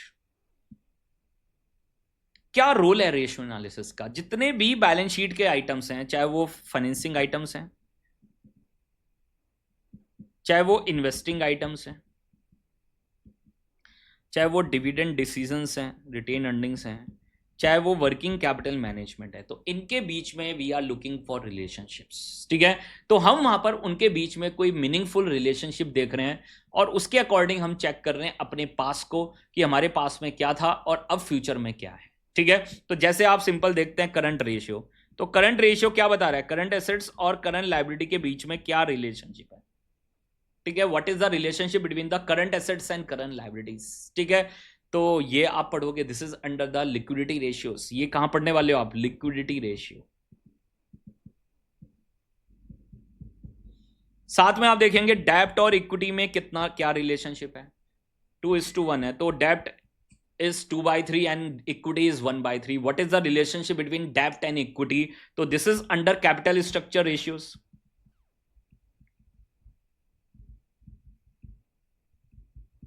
तो बैलेंस शीट के जितने भी आइटम है भाई, उनके बीच में मीनिंगफुल रिलेशनशिप ढूंढना है, वो कौन बता रहा है, रेशियो एनालिसिस। तो क्यों रेशियो एनालिसिस करते हैं, वी हैव टू एनालाइज कि हमारे पास में क्या ट्रेंड थे एंड अकॉर्डिंगली हम फ्यूचर को क्या करेंगे, प्रिडिक्ट करेंगे, ठीक है। तो हम देखेंगे sale will grow at a rate of 10%, तो अगले साल भी कम से कम भाई 10% की तो क्या होगी, ग्रोथ होगी, ठीक है। मुझे दिख रहा है मेरे डेटर्स वहां पर बढ़ते जा रहे हैं, तो उसके अकॉर्डिंग वहां पर मैं देखूंगा कि अगले साल मेरे कितने डेटर्स होंगे, तो हम वहां पर पास्ट को एनालाइज करेंगे। क्यों पास्ट को एनालाइज करेंगे, देखने के लिए कि क्या ट्रेंड्स हैं, और उसके हिसाब से फ्यूचर को क्या करेंगे, प्रिडिक्ट करेंगे। उसके हिसाब से फ्यूचर को क्या करेंगे, प्रिडिक्ट। प्रिडिक्ट का क्या मतलब होता है, फोरकास्ट। फ्यूचर को क्या करेंगे, प्रिडिक्ट करेंगे, ठीक है। We are analysing the past and forecasting the future, forecasting the future. और यही तो देख लीजिए यहां पर, यही तो हम करने आए हैं, ठीक है। तो रेशियो मुझे हेल्प करेगी कि पास्ट में क्या हो रहा है, सेल्स के क्या ट्रेंड है, प्रॉफिट्स के क्या ट्रेंड है। तो वी हैव प्रॉफिटेबिलिटी रेशियो, तो आप निकालते हैं GP ratio, NP ratio, operating ratio, operating profit ratio, operating cost ratio, financing cost ratio. तो दीज आर द ट्रेंड्स। हम यहां से ट्रेंड्स देखेंगे, 22 में क्या हुआ, 23 में क्या हुआ, 24 में क्या हुआ, और उसके अकॉर्डिंग हम फोरकास्ट करेंगे 25 में क्या होगा। And this is we are using the ratio analysis. हम किसको यूज करने वाले हैं, रेशियो एनालिसिस को वहां पर यूज करने वाले हैं, ठीक है। तो रेशियो एनालिसिस आपको बताएगा we have to create the relationship between the two variables. दो वेरिएबल्स के बीच में रिलेशनशिप निकालेंगे, this is the meaningful relationship जो आप पढ़ेंगे। करंट रेशियो हो गया, वी हैव डेब्ट टू इक्विटी रेशियो हो गया, we have coverage ratio, ICR interest coverage ratio हो गया, आपके पास प्रॉफिटेबिलिटी रेशियोज होगी, प्रॉफिटेबिलिटी रेशियोज हो गई, लिवरेज रेशियोज हो गई, लिवरेज रेशियो रिस्क के बारे में बात करेंगी, ठीक है। तो डेब्ट टू एसेट रेशियो, डेब्ट to asset ratio, total asset ratio, this is about leverage, ठीक है। प्रोप्राइटरी रेशियो, ठीक है, प्रोप्राइटरी रेशियो आपके पास वहां पर आपके पास इक्विटी मल्टीप्लायर है, तो we have a lot of leverage ratios. साथ में आपके पास परफॉर्मेंस, परफॉर्मेंस रेशियो, परफॉर्मेंस की बात कर रहे हैं, एफिशिएंसी की बात कर रहे हैं, तो we have asset turnover ratio, we have capital turnover ratio, we this is about returns, returns की हम बात करेंगे यहां पर। तो we have return on assets, return on total asset, ROTA, return on equity, सोच पा रहे हैं। तो ये सारी रिटर्न्स हम कैलकुलेट करेंगे, ठीक है। इक्विटी रेशियोज कैलकुलेट करेंगे, डीपीएस, ईपीएस, एमपीएस, समझ पा रहे हैं। तो these are under ratio analysis. ये सब कहां कवर होने वाला है, this is in your ratio analysis, समझ आया ना। तो दीज आर द टॉपिक्स जो आप यहां पर पढ़ने वाले हैं, capital structure, cost of capital, leverage, dividend decision, working capital management, ratio analysis and capital budgeting decision, ठीक है। समझ आया ना पूरा कोर्स क्या है आपके पास, this is all about the course. और मैंने आपको ये बता ही दिया है what are the different sources of the finance, internal sources and external sources. Why this is important, cost of retained earning is always less than cost of new equity and the reason is floating cost. तो हम first preference हमेशा किसको देंगे, retain earnings को, ठीक है, क्योंकि उसकी कॉस्ट क्या है, कम है। तो we have internal sources and we have external sources, first preference is always given to the internal sources, ठीक है। कोई दिक्कत, कोई कंफ्यूजन यहां तक बताओ, यहां तक आपके कोई भी कंफ्यूजन हैं, कोई भी अगर डाउट्स हैं, कोई भी पॉइंट अगर आप पूछना चाहते हैं तो देख लीजिए, एवरीथिंग इज अवेलेबल। देख लीजिए, हर चीज मैंने यहाँ पर आपके साथ डिस्कस की है। तो पहला पॉइंट हमने यहाँ पर आपके साथ कवर किया है, this is about balance sheet management.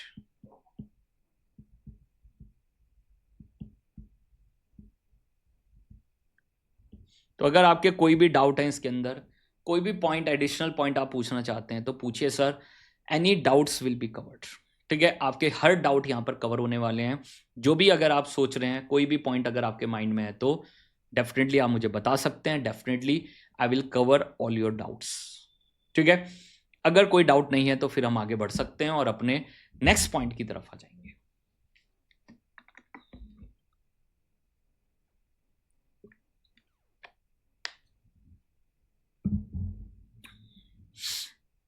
Second point is your valuation.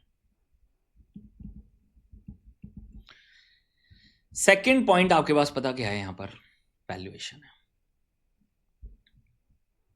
Valuation का क्या मतलब है, मैंने अभी बताया आपको। वैल्यूएशन का मतलब क्या है, हम पास्ट को देखेंगे और उसके हिसाब से फ्यूचर को क्या करेंगे, फोरकास्ट करेंगे। और ये सब्जेक्ट आपको क्या सिखा रहा है, वैल्यूएशन। ठीक है, तो ये आपको पहली बात बैलेंस शीट मैनेजमेंट सिखा रहा है, और दूसरा ये सब्जेक्ट आपको क्या सिखा रहा है, वैल्यूएशंस। ठीक है, तो ये बात आप समझ लो सर कि कोई भी वहां पर देख लीजिए, आपको पहले थीम तो समझनी पड़ेगी इस पूरे सब्जेक्ट के अंदर क्या थीम है। जैसे आप इनकम टैक्स पढ़ते हैं, डायरेक्ट टैक्स पढ़ते हैं, तो बताया जाता है भाई ये क्यों बना था, यहां पर क्या चीजें थी। ठीक है, यहां पर क्या पढ़ने वाले हो, डिफरेंट हेड्स ऑफ, वहां पर आपके पास इनकम के हेड्स पढ़ने वाले हो। ठीक है, पीजीवीपी हो गया, अदर इनकम हो गया, सैलरी इनकम हो गया, हाउस प्रॉपर्टी इनकम हो गया। सोच पा रहे हैं ना। On the same way in financial management, what you will learn in this subject, this is about balance sheet management, and the second point, this is about valuation. This is about valuation. ठीक है, आप क्या पढ़ने वाले हैं, valuations को पढ़ने वाले हैं। वैल्यूएशन का क्या मतलब है, जितने भी मार्केट में प्रोडक्ट हैं उनकी हम कैसे वैल्यूएशन करें as an analyst. As an analyst, how to calculate the price of the share as on today.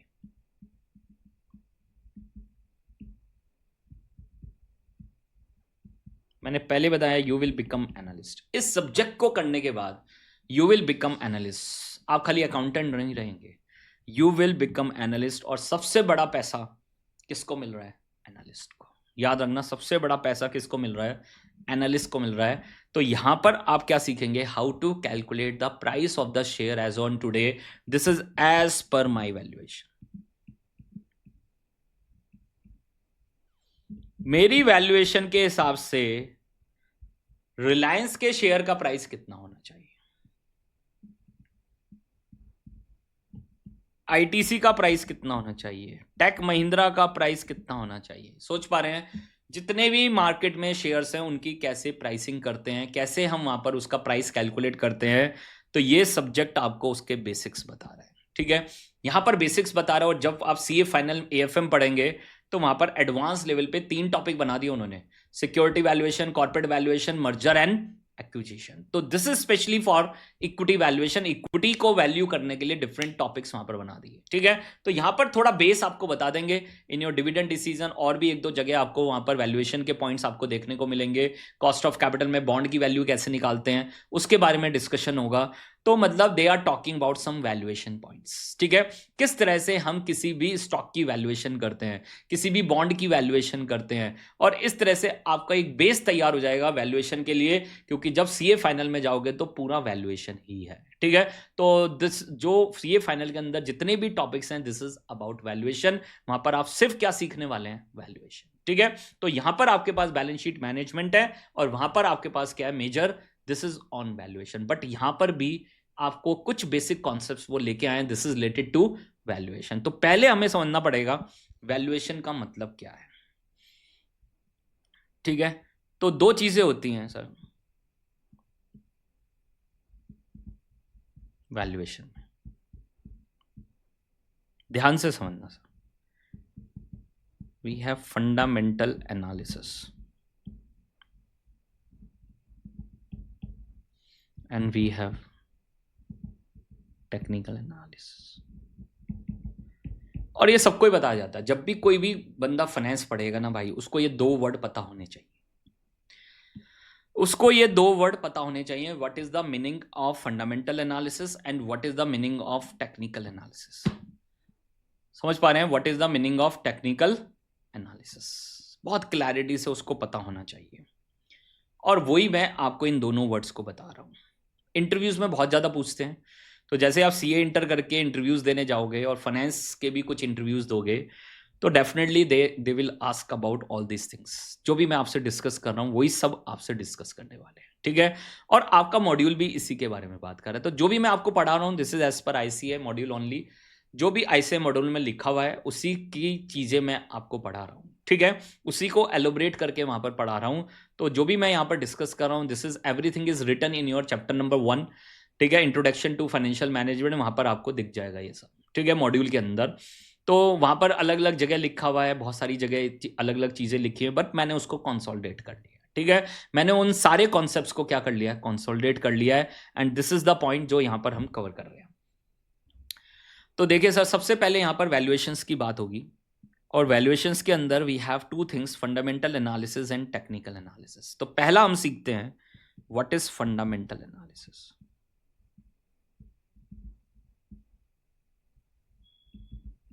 तो ध्यान से समझना, एक ही बार में समझ में आ जाएगा। व्हाट इज फंडामेंटल एनालिसिस, जो मैंने अभी बताया आपको, we are analysing the past, we are analysing the past and forecasting the future, forecasting the future. तो मैं देखूंगा भाई कंपनी की सेल्स कैसी थी, कंपनी के रेवेन्यूज कैसे थे, कंपनी का पैट कैसा था, समझ पा रहे हैं? तो मैं जितने भी आइटम्स आप बैलेंस शीट में देख रहे हैं, P&L बैलेंस शीट में देख रहे हैं, जो भी फाइनेंशियल स्टेटमेंट्स आपके पास है, उन सबको एनालाइज करूंगा। This is we are analysing the past. और सबको ही पता है कि ये डेटा सबके पास इजीली अवेलेबल है। तो एमसीए की वेबसाइट से आप वहां पर पे करके ले सकते हैं। किसी भी कंपनी के पिछले 5 साल की रिपोर्ट चाहिए, 10 साल के आपको फाइनेंशियल चाहिए, तो you can buy it from MCA website, ठीक है, वहां से आप बाय कर सकते हैं। तो we are analysing the past, और उसके अकॉर्डिंग फ्यूचर को क्या करेंगे, फोरकास्ट करेंगे। We are forecasting the future, we are forecasting the future, ठीक है। तो हम वहां पर पास्ट को एनालाइज करके फोरकास्ट करेंगे फ्यूचर को, टू कैलकुलेट। क्या कैलकुलेट करने के लिए? आईवी। आईवी मतलब intrinsic value. What is intrinsic value? Valuation. मेरे हिसाब से उसका कितना प्राइस होना चाहिए, ठीक है। तो दुनिया में जितने भी एनालिस्ट हैं वो क्या कर रहे हैं, वैल्यूएशन कर रहे हैं। वो सब क्या कर रहे हैं, वैल्यूएशन कर रहे हैं। They are calculating the intrinsic value. अब मेरे हिसाब से कितना उसका प्राइस बनता है, ठीक है। आप भी तो करते ही है ना, आप जाते हैं मार्केट में सामान खरीदने, कोई कहता है ये इतने का, ये इतने, आप कहो नहीं मेरे हिसाब से 50 रुपए का बनता है, ठीक है। This is valuation. याद रखना, हर चीज में, दुनिया की हर चीज में क्या है, वैल्यूएशन है, ठीक है। आप जब भी सोचते हैं this is talking about valuation, ठीक है।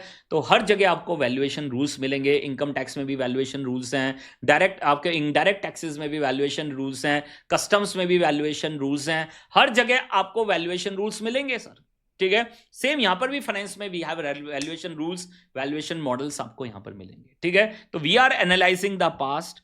मैं पास्ट को एनालाइज करके फ्यूचर को क्या करूंगा, प्रिडिक्ट करूंगा। What is the objective, what is the main objective here, to calculate the intrinsic value. मुझे क्या कैलकुलेट करनी है सर, इंट्रिंसिक वैल्यू कैलकुलेट करनी है। इंट्रिंसिक वैल्यू का क्या मतलब है, मुझे उसका प्राइस कैलकुलेट करना है, उसकी वैल्यूएशन करनी है। And this is your fundamental analysis. उसको क्या बोलते हैं, फंडामेंटल एनालिसिस। तो यहां पर आपके पास जो डिसीजन है वो क्या है, प्राइसिंग डिसीजन है। आप यहां पर प्राइस के बेस पे क्या लेंगे, डिसीजन लेंगे, ठीक है। तो देखिए सर, यहां पर डिसीजन कैसे लोगे, प्लीज फोकस करना।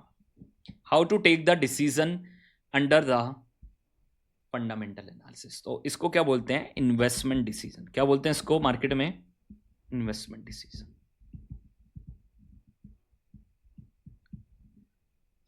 We have to take the investment decision, ठीक है। तो इन्वेस्टमेंट डिसीजन क्या होगा, हम अपनी वैल्यूएशन करेंगे। जितने भी एनालिस्ट हैं दुनिया में वो क्या करेंगे, वैल्यूएशन। मिस्टर ए भी करेगा, मिस्टर बी भी, मिस्टर सी भी, मिस्टर डी भी, मिस्टर ई भी, मिस्टर एफ भी। तो जितने भी दुनिया में लोग हैं सब अपनी अपनी क्या कर रहे हैं, वैल्यूएशन। और वैल्यूएशन में क्या निकालेंगे, P0, price of the share as on today.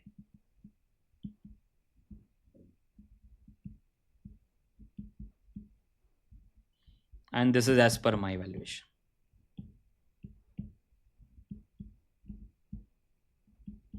मेरी वैल्यूएशन के हिसाब से रिलायंस के शेयर का प्राइस कितना होना चाहिए। एग्जाम्पल ले रहा हूं तो मैंने वैल्यूएशन की, मैंने मॉडल्स लगाए, मैंने वॉल्टर्स, गॉर्डन्स, DCF अप्रोच, बहुत सारी अप्रोचेज है, रिलेटिव वैल्यूएशन लगाया, अलग अलग मॉडल्स वहां पर लगाए, देख लीजिए, और मैंने निकाला कि मेरे हिसाब से रिलायंस के शेयर का प्राइस कितना होना चाहिए, 1700 होना चाहिए। अब मुझे एक सिंपल सा आंसर दे दो सर, क्या वैल्यूएशन सबकी सेम होगी? क्या वैल्यूएशन सबकी सेम होगी? मिस्टर ए की, मिस्टर बी की, मिस्टर सी की, क्या वैल्यूएशन सेम होगी? नो, कभी भी वैल्यूएशन सेम नहीं हो सकती है, बिकॉज हर कोई अपने पैरामीटर्स ले रहा है, अपना पूरा डेटा एनालिसिस कर रहा है, तो सब वहां पर अलग अलग चीजें एनालाइज कर रहे हैं, और सबकी एनालिसिस के बेसिस पे वहां पर जो वैल्यूएशन आएगी वो भी क्या आएगी, अलग अलग आएगी। तो अपनी वैल्यूएशन को हम किससे कंपेयर करेंगे? उसके करंट मार्केट प्राइस। CMP क्या होता है? Current market price. ये कहां से मिलेगा सर? कोई बताएगा मुझे कहां से मिलेगा ये सर, ये current market price? NSE, PSE, देख लीजिए। तो ये करंट मार्केट प्राइस आपको कहां से मिलेगा? NSE, BSE। तो मान लो case number 1, current market price of the Reliance is 1450, example, 1450 रुपए चल रहा है sir. Current market price of the Reliance is 1450, तो मेरी वैल्यूएशन है 1700 और मार्केट में प्राइस चल रहा है 1450, तो हम क्या बोलेंगे? दिस इज, देख लो, मेरे हिसाब से 1700 रुपए का होना चाहिए। मार्केट में सिर्फ कितने का चल रहा है? 1450। मिल गया सस्ता मिल गया ना, तो हम क्या बोलेंगे? This is under valued. और डिसीजन क्या होगा? बाय। जल्दी से क्या कर लो? बाय कर लो सर, जल्दी से स्टॉक को क्या कर लो भाई, क्योंकि ये कितने का हो जाएगा? 1700 का हो जाएगा सर।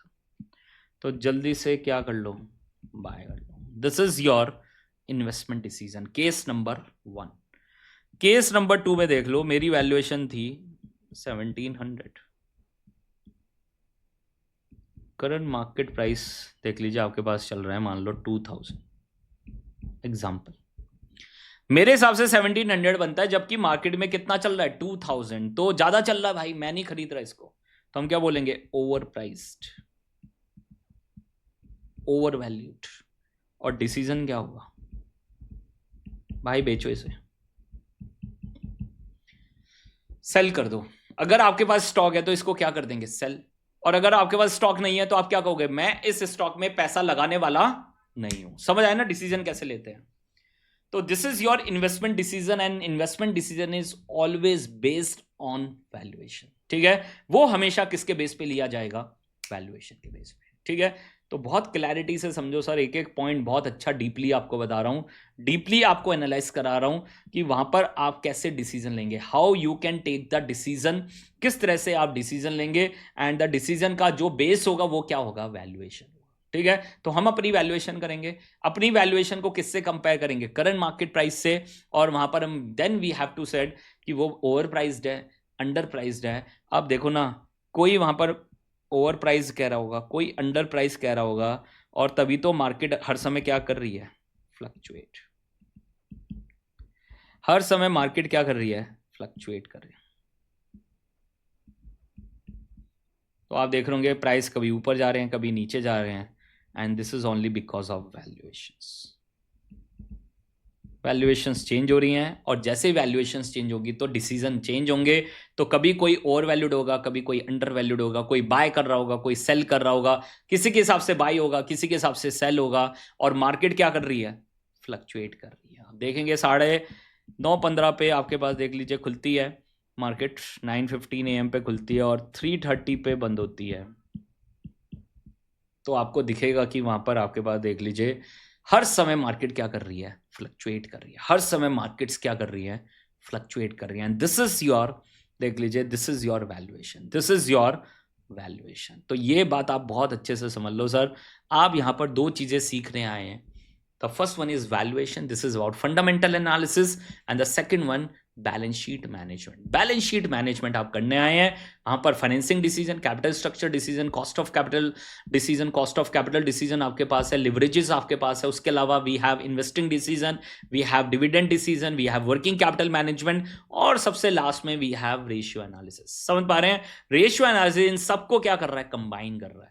तो आपको दिखेगा रेशियो एनालिसिस का जो टॉपिक है ना, वो आपको काम आएगा कॉस्ट ऑफ कैपिटल में भी, कैपिटल स्ट्रक्चर में भी, लिवरेज में भी। रेशियो एनालिसिस से अलग चैप्टर है ही, वर्किंग कैपिटल मैनेजमेंट में, कैपिटल बजटिंग में। मतलब हर चैप्टर में आपको कौन सा चैप्टर काम आने वाला है? Ratio analysis, one of the most important chapter. Direct question तो एक ही आएगा, और इनडायरेक्ट आपको दिखेंगे 2-3 क्वेश्चन में आपको रेशियोज के रोल दिखने वाले। ठीक है, तो one of the most important topic है, और यही मैं आपको यहां पर देख लीजिए बताने आया हूं। तो देख लीजिए, सेकंड जो हमारा पॉइंट था, this is your valuation and forecasting. This is your valuation and forecasting.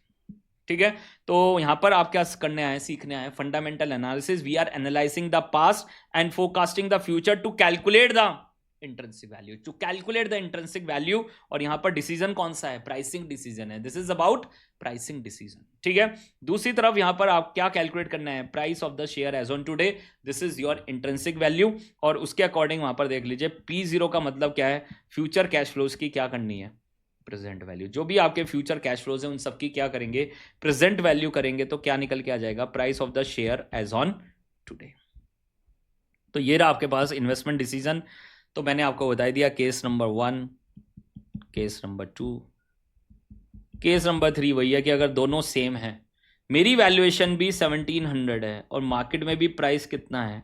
1700 है, तो हम क्या कहेंगे? दिस इज करेक्टली वैल्यूड है। आप बाय भी कर सकते हैं और सेल भी कर सकते हैं। ठीक है, तो इस तरह से आप पूरा इन्वेस्टमेंट डिसीजन लेने वाले हैं। तो जब आप डिविडेंड डिसीजन पढ़ेंगे तो वहां पर आपके पास ये P0 की कैलकुलेशन आपके पास आ जाएगी, और साथ में ये इन्वेस्टमेंट डिसीजन आपको हर क्वेश्चन में दिखने वाला है। ठीक है, तो यहां पर ऐसा कुछ भी नहीं है कि मैं आपको कोई आगे की चीजें पढ़ा रहा हूं। पूरा जो आपके मॉड्यूल में लिखा हुआ है, जो भी डिस्कशन मैंने अभी तक किया है आपके साथ, वो सब कहीं ना कहीं आपके मॉड्यूल में लिखा हुआ है। ठीक है, और मैंने बता भी दिया कि बहुत सारी चीजें आपके चैप्टर 1 में ही लिखी हुई हैं। तो आप ये समझ जाओ कि सर इंट्रोडक्शन क्लास का मतलब ही यही है कि we will tell you about the finance. मैं आपको यहाँ पर फाइनेंस के बारे में बताने आया हूँ कि फाइनेंस क्या होता है एग्जैक्टली। आपको यहाँ पर क्या करना है? बैलेंस शीट मैनेजमेंट करना है, और साथ में क्या करनी है? वैल्यूएशन। ठीक है, नाउ द लास्ट पॉइंट, दूसरी टर्म भी समझ लो सर, वो आपके कोर्स में नहीं है, बट आपको वो टर्म पता होनी चाहिए क्या है।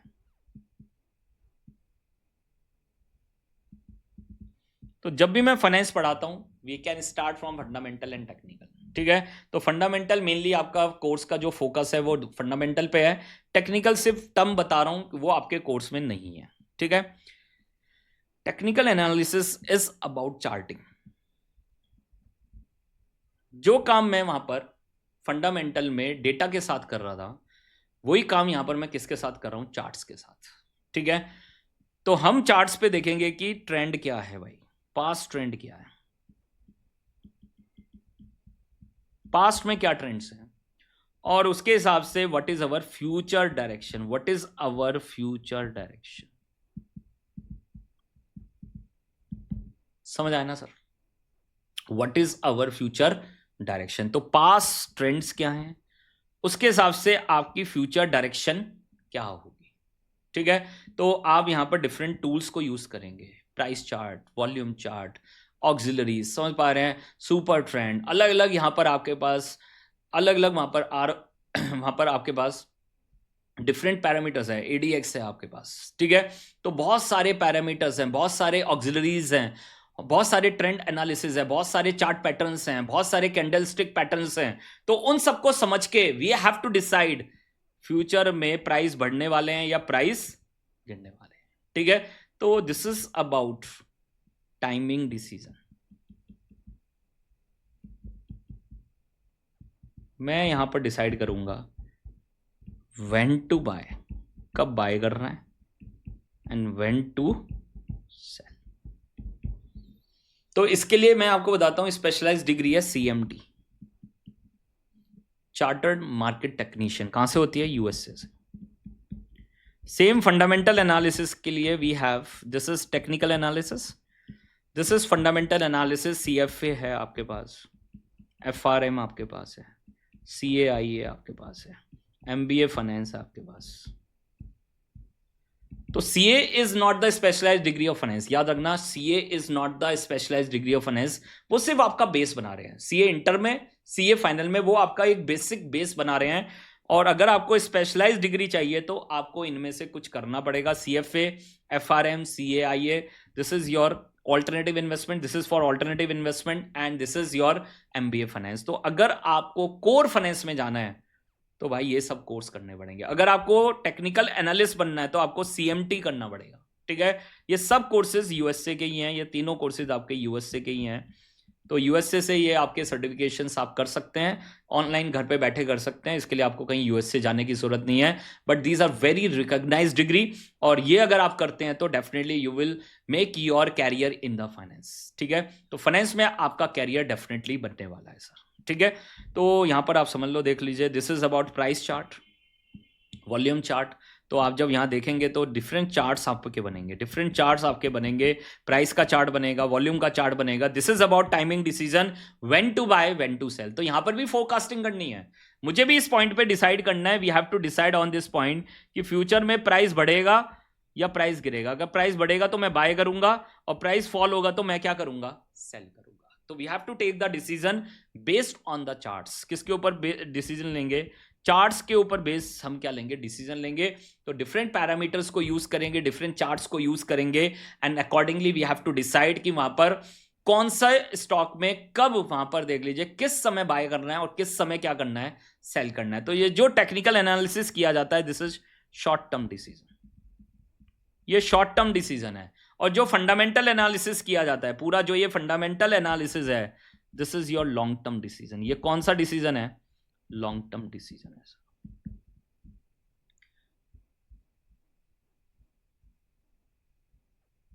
ठीक है सर।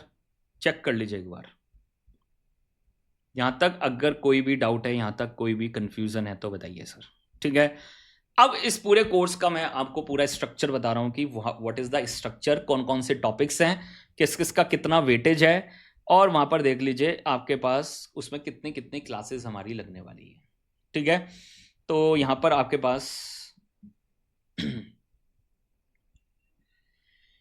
तो कोई पूछ रहा है AFM के लेक्चर्स कहाँ हैं सर, लाइव सेक्शन में जाके देख सकते हैं, लाइव में पढ़े हुए हैं शुरू के 5 लेक्चर, सेम जैसे FM के शुरू के 5 लेक्चर आपके यहाँ पर लाइव होने वाले हैं यूट्यूब पे, सेम AFM के ऑलरेडी हो चुके हैं। तो जिसको भी लेना है भाई वो ले सकता है, प्रिंस तोशनीवाल जी आप देख सकते हैं सर, ठीक है। तो देखिए सर आगे चलते हैं, FM न्यू कोर्स जो May 24 के बाद से जो भी स्ट्रक्चर आया उसके हिसाब से पूरा, ठीक है। This is as per the new course, this is as per the new course. तो पहला चैप्टर आपके पास है, this is your nature and scope of financial management, this is pure theory chapter, और उसमें ऑलमोस्ट एक क्लास ही लगती है, छोटा सा चैप्टर है, और जो आपको 2 to 4 मार्क्स देके जाएगा, ठीक है। दूसरी तरफ आपके पास है सोर्सेज ऑफ फाइनेंस, थ्योरी के लिए मोस्ट इंपॉर्टेंट चैप्टर है आपके पास, प्योर थ्योरी चैप्टर है, जो आपको 4 to 6 मार्क्स देके जाएगा। तो आपको सबको पता ही है कि एक क्वेश्चन पूरा थ्योरी का आता है, और उसमें इन दोनों चैप्टर के मिला के कम से कम 6 to 8 मार्क्स आते हैं। तो जितना इंपॉर्टेंट मेरे लिए प्रैक्टिकल सब्जेक्ट्स हैं, प्रैक्टिकल टॉपिक्स हैं, उतना ही इंपॉर्टेंट ये थ्योरी वाले टॉपिक्स भी हैं, क्योंकि ये आपको दोनों मिला के 6 to 8 मार्क्स, मतलब this is more than 10 to 15% का वेटेज है सर, 10 to 15% का वेटेज है। तो आप समझ लो sir 10 to 15% are very important for us, ठीक है। साथ में आपके पास देख लीजिए capital budgeting, dividend decision, cost of capital, capital structure, leverage, ratio analysis, working capital management, और लास्ट में आपके पास ICI केस सिनेरियोस, ठीक है। तो capital budgeting this is about 10+ marks, dividend decision 5 marks plus 5+ marks आपके पास है, cost of capital 5 to 8 marks, capital structure 5+ मतलब 5 to 8 मार्क्स, लिवरेज आपके पास एक क्वेश्चन कम से कम आएगा, वर्क रेशियो एनालिसिस एक क्वेश्चन कम से कम आएगा 5+ मार्क्स, वर्किंग कैपिटल 1 से 2 क्वेश्चन आएंगे। तो आप ध्यान से समझ लो, कैपिटल बजटिंग में भी 1 से 2 क्वेश्चन मिल सकते हैं, और वर्किंग कैपिटल में भी 1 से 2 क्वेश्चन आपको मिल सकते हैं, ठीक है। 10+ मार्क्स। अलग से आपके पास 15 नंबर के आपके क्या आते हैं, केस सिनेरियोस, ठीक है। याद रखना आपके क्या आते हैं, केस सिनेरियोस आते हैं। तो वो आएंगे तो इन्हीं प्रैक्टिकल सब्जेक्ट से, प्रैक्टिकल टॉपिक से, capital budgeting, dividend, cost of capital, capital structure, leverage ratio, इन्हीं में से कोई भी आपको मिल जाएगा। इन्हीं में से आपको वहां पर आपके पास 8 क्वेश्चन आते हैं, 8 क्वेश्चंस, ठीक है। तो एक केस स्टडी आएगी, उस पर आपको मिलेंगे 5 क्वेश्चन, 10 मार्क्स, और वो अभी पैटर्न में आपके साथ डिस्कस करूंगा। तो 8 क्वेश्चन आपके किसके आते हैं, एमसीक्यू के आते हैं। दिस इज ऑफ 15 मार्क्स जो कंपलसरी में आते हैं, याद रखना, दिस इज फॉर कंपलसरी, ठीक है। तो ये कंपलसरी में है आपके पास, चेक कर लीजिए पूरा। तो नंबर ऑफ क्लासेस मैंने बता दी, 1 क्लास, 2 क्लास। कैपिटल बजटिंग में दिस इज अबाउट 7, ठीक है। 3 क्लासेस, 3 क्लासेस यहां पर लगेंगी। रेशियो एनालिसिस में थोड़ी एक क्लास एक्स्ट्रा लगेगी, ज्यादा लगेगी। बैक कैलकुलेशंस हैं, वर्किंग कैपिटल, और साथ में आईसीआई के केस सिनेरियोज। तो टोटल मिला के अबाउट मुझे 70 to 75 आवर्स लगने वाले, ठीक है। तो बहुत अच्छे से 70-75 आवर्स में आपका बहुत अच्छे से 100% कवरेज होगा, याद रखना, 100% कवरेज होगा। कुछ भी छोड़ के जाने वाला नहीं हूं मैं आपके लिए, ठीक है। तो ये बात ध्यान रखना, कुछ भी हम छोड़ने वाले नहीं है, पूरा 100% आपका कवरेज होने वाला है यहां पर। एक बार पैटर्न भी देख लो, एग्जाम का पैटर्न क्या आ रहा है, तो ये समझना बहुत इंपॉर्टेंट है। एग्जाम का पैटर्न क्या है sir? Part 1 is compulsory, part 1 compulsory है 15 मार्क्स का, जिसमें आपके केस सिनेरियोज आने वाले हैं 15 मार्क्स के, ठीक है। तो पार्ट 1 में आपके पास केस सिनेरियोज आने वाले हैं। केस नंबर 1 में 5 क्वेश्चन होंगे 2 मार्क्स के। केस नंबर 2 में आपके पास 2 क्वेश्चन होंगे 2 मार्क्स के, वो सेपरेट भी हो सकते हैं, बट होंगे 2 क्वेश्चन आपके पास, और एक क्वेश्चन आपके पास 1 मार्क्स का होगा। तो टोटल मिला के 8 क्वेश्चन आपको करने होंगे यहां पर, 8 question. This is of 15 marks. फिर आपके पास देख लीजिए सेकंड पार्ट में, पार्ट नंबर 2 में डिस्क्रिप्टिव आपके पास सेक्शन है। अगेन उसमें क्वेश्चन नंबर 1 कंपलसरी है, 15 मार्क्स। तो एक बात आप समझ लो, क्वेश्चन नंबर देख लीजिए 1 यहां पर एमसीक्यू सेक्शन में 15 मार्क्स, और फिर आपका डिस्क्रिप्टिव में क्वेश्चन नंबर 1 कंपलसरी, तो 30 मार्क्स तो आपके कंपलसरी हैं, 30 मार्क्स आपके कंपलसरी हैं, ठीक है। उसके बाद आपके पास क्वेश्चन नंबर 2, 3, 4 में से आपको कोई भी 2 क्वेश्चन करने हैं, 10 मार्क्स ईच। तो ये बात आप अच्छे से समझ जाओ कि सर यहां पर आपके पास एक क्वेश्चन की चॉइस है, उसमें क्वेश्चन नंबर 2 में 2 पार्ट आएंगे, 2 प्रैक्टिकल क्वेश्चन होंगे। क्वेश्चन नंबर 3 में 2 प्रैक्टिकल क्वेश्चन होंगे, और question number 4 is pure theory question. 4 marks, 4 marks, 2 marks में भी इंटरनल चॉइस होगी। तो इन 3 में से आपको एनी 2 करने। तो पहले दिन ही आपको पता होना चाहिए आपका एग्जाम पैटर्न क्या है सर, ठीक है। And this is very very important for us, exam pattern हमारा क्या है, ठीक है। तो क्वेश्चन नंबर 1 एमसीक्यू वाला कंपलसरी है, फिर वापस डिस्क्रिप्टिव में क्वेश्चन नंबर 1 कंपलसरी, और फिर बैलेंस 3 में से 2 क्वेश्चन आपको करने हैं। अगर आप पूरा प्रैक्टिकल करते हैं फिर थ्योरी की जरूरत नहीं पड़ेगी आपको, बट मैं हमेशा बोलूंगा कि एक क्वेश्चन फंस सकता है, जैसे इस बार हुआ, और थ्योरी ने बहुत लोगों को सेव कर लिया। जिन्होंने मेरा लास्ट मोमेंट पे थ्योरी का वो लेक्चर कर लिया था, 2-2.5 घंटे का था, तो उनके वहां पर देख लीजिए कम से कम 6 से 7 मार्क्स वहां पर कंफर्म हो गए, ठीक है। और मैं यही आपको कहना चाहूंगा कि भाई थ्योरी क्वेश्चंस जरूर वहां पर प्रैक्टिस करके जाने हैं, ठीक है। तो खाली प्रैक्टिकल पे ही फोकस नहीं करना है हमें, तो सब पे फोकस करना है, 100% यहां पर कवरेज करके जाना है, ठीक है।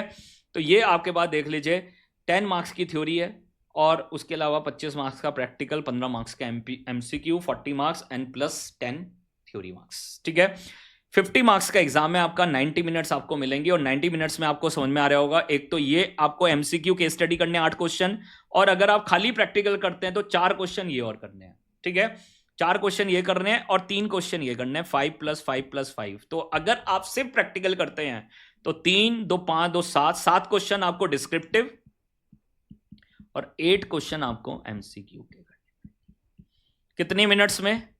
90 मिनट्स में, ठीक है। तो ये बात ध्यान रखना, यहां पर time management and speed, 2 word हैं, टाइम मैनेजमेंट एंड स्पीड। अगर आपका नहीं हो पा रहा है तो पेपर कंप्लीट नहीं होगा सर, और उसके लिए हम आपके मॉक एग्जाम करेंगे। तो 200 मार्क्स के मॉक एग्जाम आपके होंगे, जो मैं आपके वहां पर कंडक्ट करूंगा। तो अगर आप मेरे साथ कनेक्टेड रहेंगे तो ये भी आप वहां पर हमारे साथ ले सकते हैं, ठीक है। तो वो 2 मॉक एग्जाम आपके होंगे, 2 मॉक एग्जाम्स आपके होंगे फुल वाले, 100% फुल वाले। तो उससे आप अपनी परफॉर्मेंस को इवैल्यूएट कर सकते हैं। ठीक है। लर्निंग फोकस क्या है, यहां पर पूरा फोकस क्या है वो भी चीज समझ लो सर। पूरा कॉन्सेप्चुअल क्लैरिटी पे पूरा बेस्ड है सर। ठीक है। पूरा स्ट्रॉन्ग बिल्डअप करेंगे हम, आपका पूरा ब्लॉक बिल्डिंग करेंगे। This is block building. एक एक कॉन्सेप्ट डीपली बताया जाएगा, साथ में उसका प्रैक्टिकल लिंकेज क्या है। First one is conceptual clarity, second one is practical linkage. उस कॉन्सेप्ट का प्रैक्टिकल एस्पेक्ट क्या है, मैं अभी बताया ना मैंने, वैल्यूएशन करेंगे, उसको कंपेयर करेंगे करंट मार्केट प्राइस, वो कहां से मिलेगा, एक्सचेंज से मिलेगा। तो पूरा उसका प्रैक्टिकल लिंकेज बताऊंगा, connecting theory knowledge to the real world applications. ठीक है। 100% कॉम्प्रिहेंसिव कवरेज आपका, पूरा 100% कवरेज होगा, 100% कॉन्सेप्ट एंड 100% क्वेश्चंस आपके होंगे इस बैच के अंदर। And we will practise all the questions, comprehensive practice of all the type of questions. तो हर वैरायटी ऑफ क्वेश्चन यहाँ पर आपके साथ कवर होगा, क्लास के अंदर ही सॉल्व होगा, बहुत अच्छे से हम उसको सॉल्व करेंगे। ठीक है। तो यहाँ पर आपके पास study material, RTP, MTP, past exam questions, ICI के सिनेरियोज एंड 10 मार्क्स की थ्योरी, पूरा का पूरा आपका कवरेज होगा। तो नाम भले ही एग्जाम ओरिएंटेड है, तो एक्चुअली में यहां पर ये फास्ट ट्रैक बैच नहीं है, मैं आपको बता रहा हूं, this is the full fledge batch, पूरा रेगुलर की तरह ही होगा, बस मैं आपके टाइम सेव करूंगा। और वो टेक्निकली वहां पर देख लीजिए, थोड़ा सा वहां पर हम एआई को यूज करके थोड़ा वहां पर आपका टाइम सेव करने वाले हैं। ठीक है। तो पहले से ही आपको काफी सारे नोट्स प्रोवाइड होंगे, जिससे आपको कम लिखना पड़े, और थोड़ा कम लिखना पड़ा तो डेफिनेटली आपके लिए वो बेनिफिशियल होगा, आपका टाइम सेव होगा, और टाइम सेव हो गया तो वहां पर गेम बनने वाला है। ठीक है। तो मैं आपको एक चीज बता देता हूं, जब तक आपका रिजल्ट आएगा, फर्स्ट वीक ऑफ जुलाई में एक्सपेक्टेड है रिजल्ट, तो आपका ये एफएम ऑलमोस्ट कंप्लीट होने की तरफ होगा। ठीक है। तो अबाउट मुझे 35 क्लासेस यहां पर लगेंगी, 35 क्लासेस के लिए मैंने पूरा प्लान किया है, जो डेली बेसिस पे आपका चलेगा। तो हफ्ते में 5 या 6 दिन हम डेफिनेटली चलाएंगे उसको। तो आराम से आपका देख लीजिए, जब तक आपका रिजल्ट आएगा तो आपका पूरा एफएम तैयार हो चुका होगा। आपको फिर वहां पर अदर सब्जेक्ट्स पे ही फोकस करने की जरूरत है, एफएम की जिम्मेदारी मेरे ऊपर छोड़ दो सर। ठीक है। तो ये बहुत क्लैरिटी से बता रहा हूं। तो यहां पर आपको क्या क्या प्रोवाइड करेंगे material, we have question bank, concept book plus theory book, पूरा आपको एक बुक मिलेगा जिसके अंदर पूरा कॉन्सेप्ट होंगे, क्वेश्चंस होंगे, और थ्योरी भी उसके अंदर ही होगी। ठीक है। एक सॉल्यूशन बुक आपको मिलेगी, जिसमें जो भी प्रैक्टिकल क्वेश्चंस यहां पर क्वेश्चन बैंक में हैं उसके सॉल्यूशन मिलेंगे एज पर आईसीएआई। साथ में compilation of ICI case study वो भी हमने यहां पर की है, वो आपको इन्हीं बुक्स के अंदर मिल जाएंगी। तो आपको 2 ही बुक वहां पर आपको मिलेंगी, आराम से आप 2 बुक को यूज करके अपने 50 मार्क्स को कवर कर सकते हैं। ठीक है। इसके अलावा मैं आपको वहां पर बोर्ड नोट्स आपको दे दूंगा सर। ठीक है। तो क्वेश्चन बैंक आपको मिल जाएगा, ई बुक आपको मिल जाएगी। जो लोग हार्ड कॉपी करना चाहते हैं, तो जब हार्ड कॉपी आ जाएगी तो आप उसको ऑर्डर कर सकते हैं। अभी हार्ड कॉपी नहीं है, जल्दी वहां पर 7-8 क्लासेस के बाद आपको वो हार्ड कॉपी भी, अगर जो लोग बुक करेंगे उनको मिल जाएगा, अदरवाइज ई बुक आपको मिल जाएगी। ठीक है। तो चैप्टर वाइज आपको सारे मिल जाएंगे। ठीक है। तो उसके अलावा आप हमारे जितने भी सोशल नेटवर्क्स हैं वहां पर आप कनेक्टेड हो सकते हैं। तो लिंक्डइन पे आप मेरे साथ कनेक्टेड हो सकते हैं, देख सकते हैं कि वहां पर हम किस तरह के पोस्ट कर रहे हैं, और जो भी चीज़ें हैं वो आज के करंट सिनेरियोज में क्या क्या काम आने वाली चीज़ें हैं, तो वो सारी नॉलेज आपको वहां से मिल सकती है। यूट्यूब पे सारे आपको लेक्चर्स, कौन कौन से लेक्चर्स, जो भी हम आपके एग्जाम से रिलेटेड आपके रिवीजन वीडियोज़ हैं, एमसीक्यू केस स्टडीज़ हैं, वहां पर आपके पास कोई mock test paper, MTP, RTP, revision videos, deep revision videos, question practice sessions, वो सारे आपको मिलेंगे हमारे यूट्यूब चैनल पे। ठीक है। लिंक्डइन पे आपको मिलेगा, जो प्रैक्टिकल वर्ल्ड में जो भी चीज़ें चल रही हैं तो उससे रिलेटेड आपको पोस्ट मिलेंगे। साथ में इंस्टा पे हमारे जो भी कोई भी नए अपडेशंस हैं तो वो आपको देखने को मिलेंगे। उसके अलावा this is very important, WhatsApp. तो जो भी लोग मेरे साथ व्हाट्सएप पे जुड़ना चाहते हैं जुड़ सकते हैं। उसका कारण क्या है कि जो भी आपकी क्वेरीज हैं तो वो मैं डायरेक्टली व्हाट्सएप पे ही फॉलो करता हूं। जिसको बहुत ज़्यादा क्वेरी है तो मुझे 8 से 9 पे कॉल कर सकता है। बस ध्यान रखिए कि मेरा कोई यूट्यूब पे कोई सेशन तो नहीं है, अगर उस समय सेशन होगा तो उसके बाद मैं वहाँ पर आपकी कोई भी क्वेरीज ले सकता हूँ। तो जिनको लगता है कि मुझे कॉल करके ही करना है अपनी क्वेरी को सॉल्व, तो 8 to 9 पे वो मुझे कॉल कर सकते हैं। ठीक है। मैं डेली बेसिस पे अवेलेबल होता हूँ संडे को छोड़ के।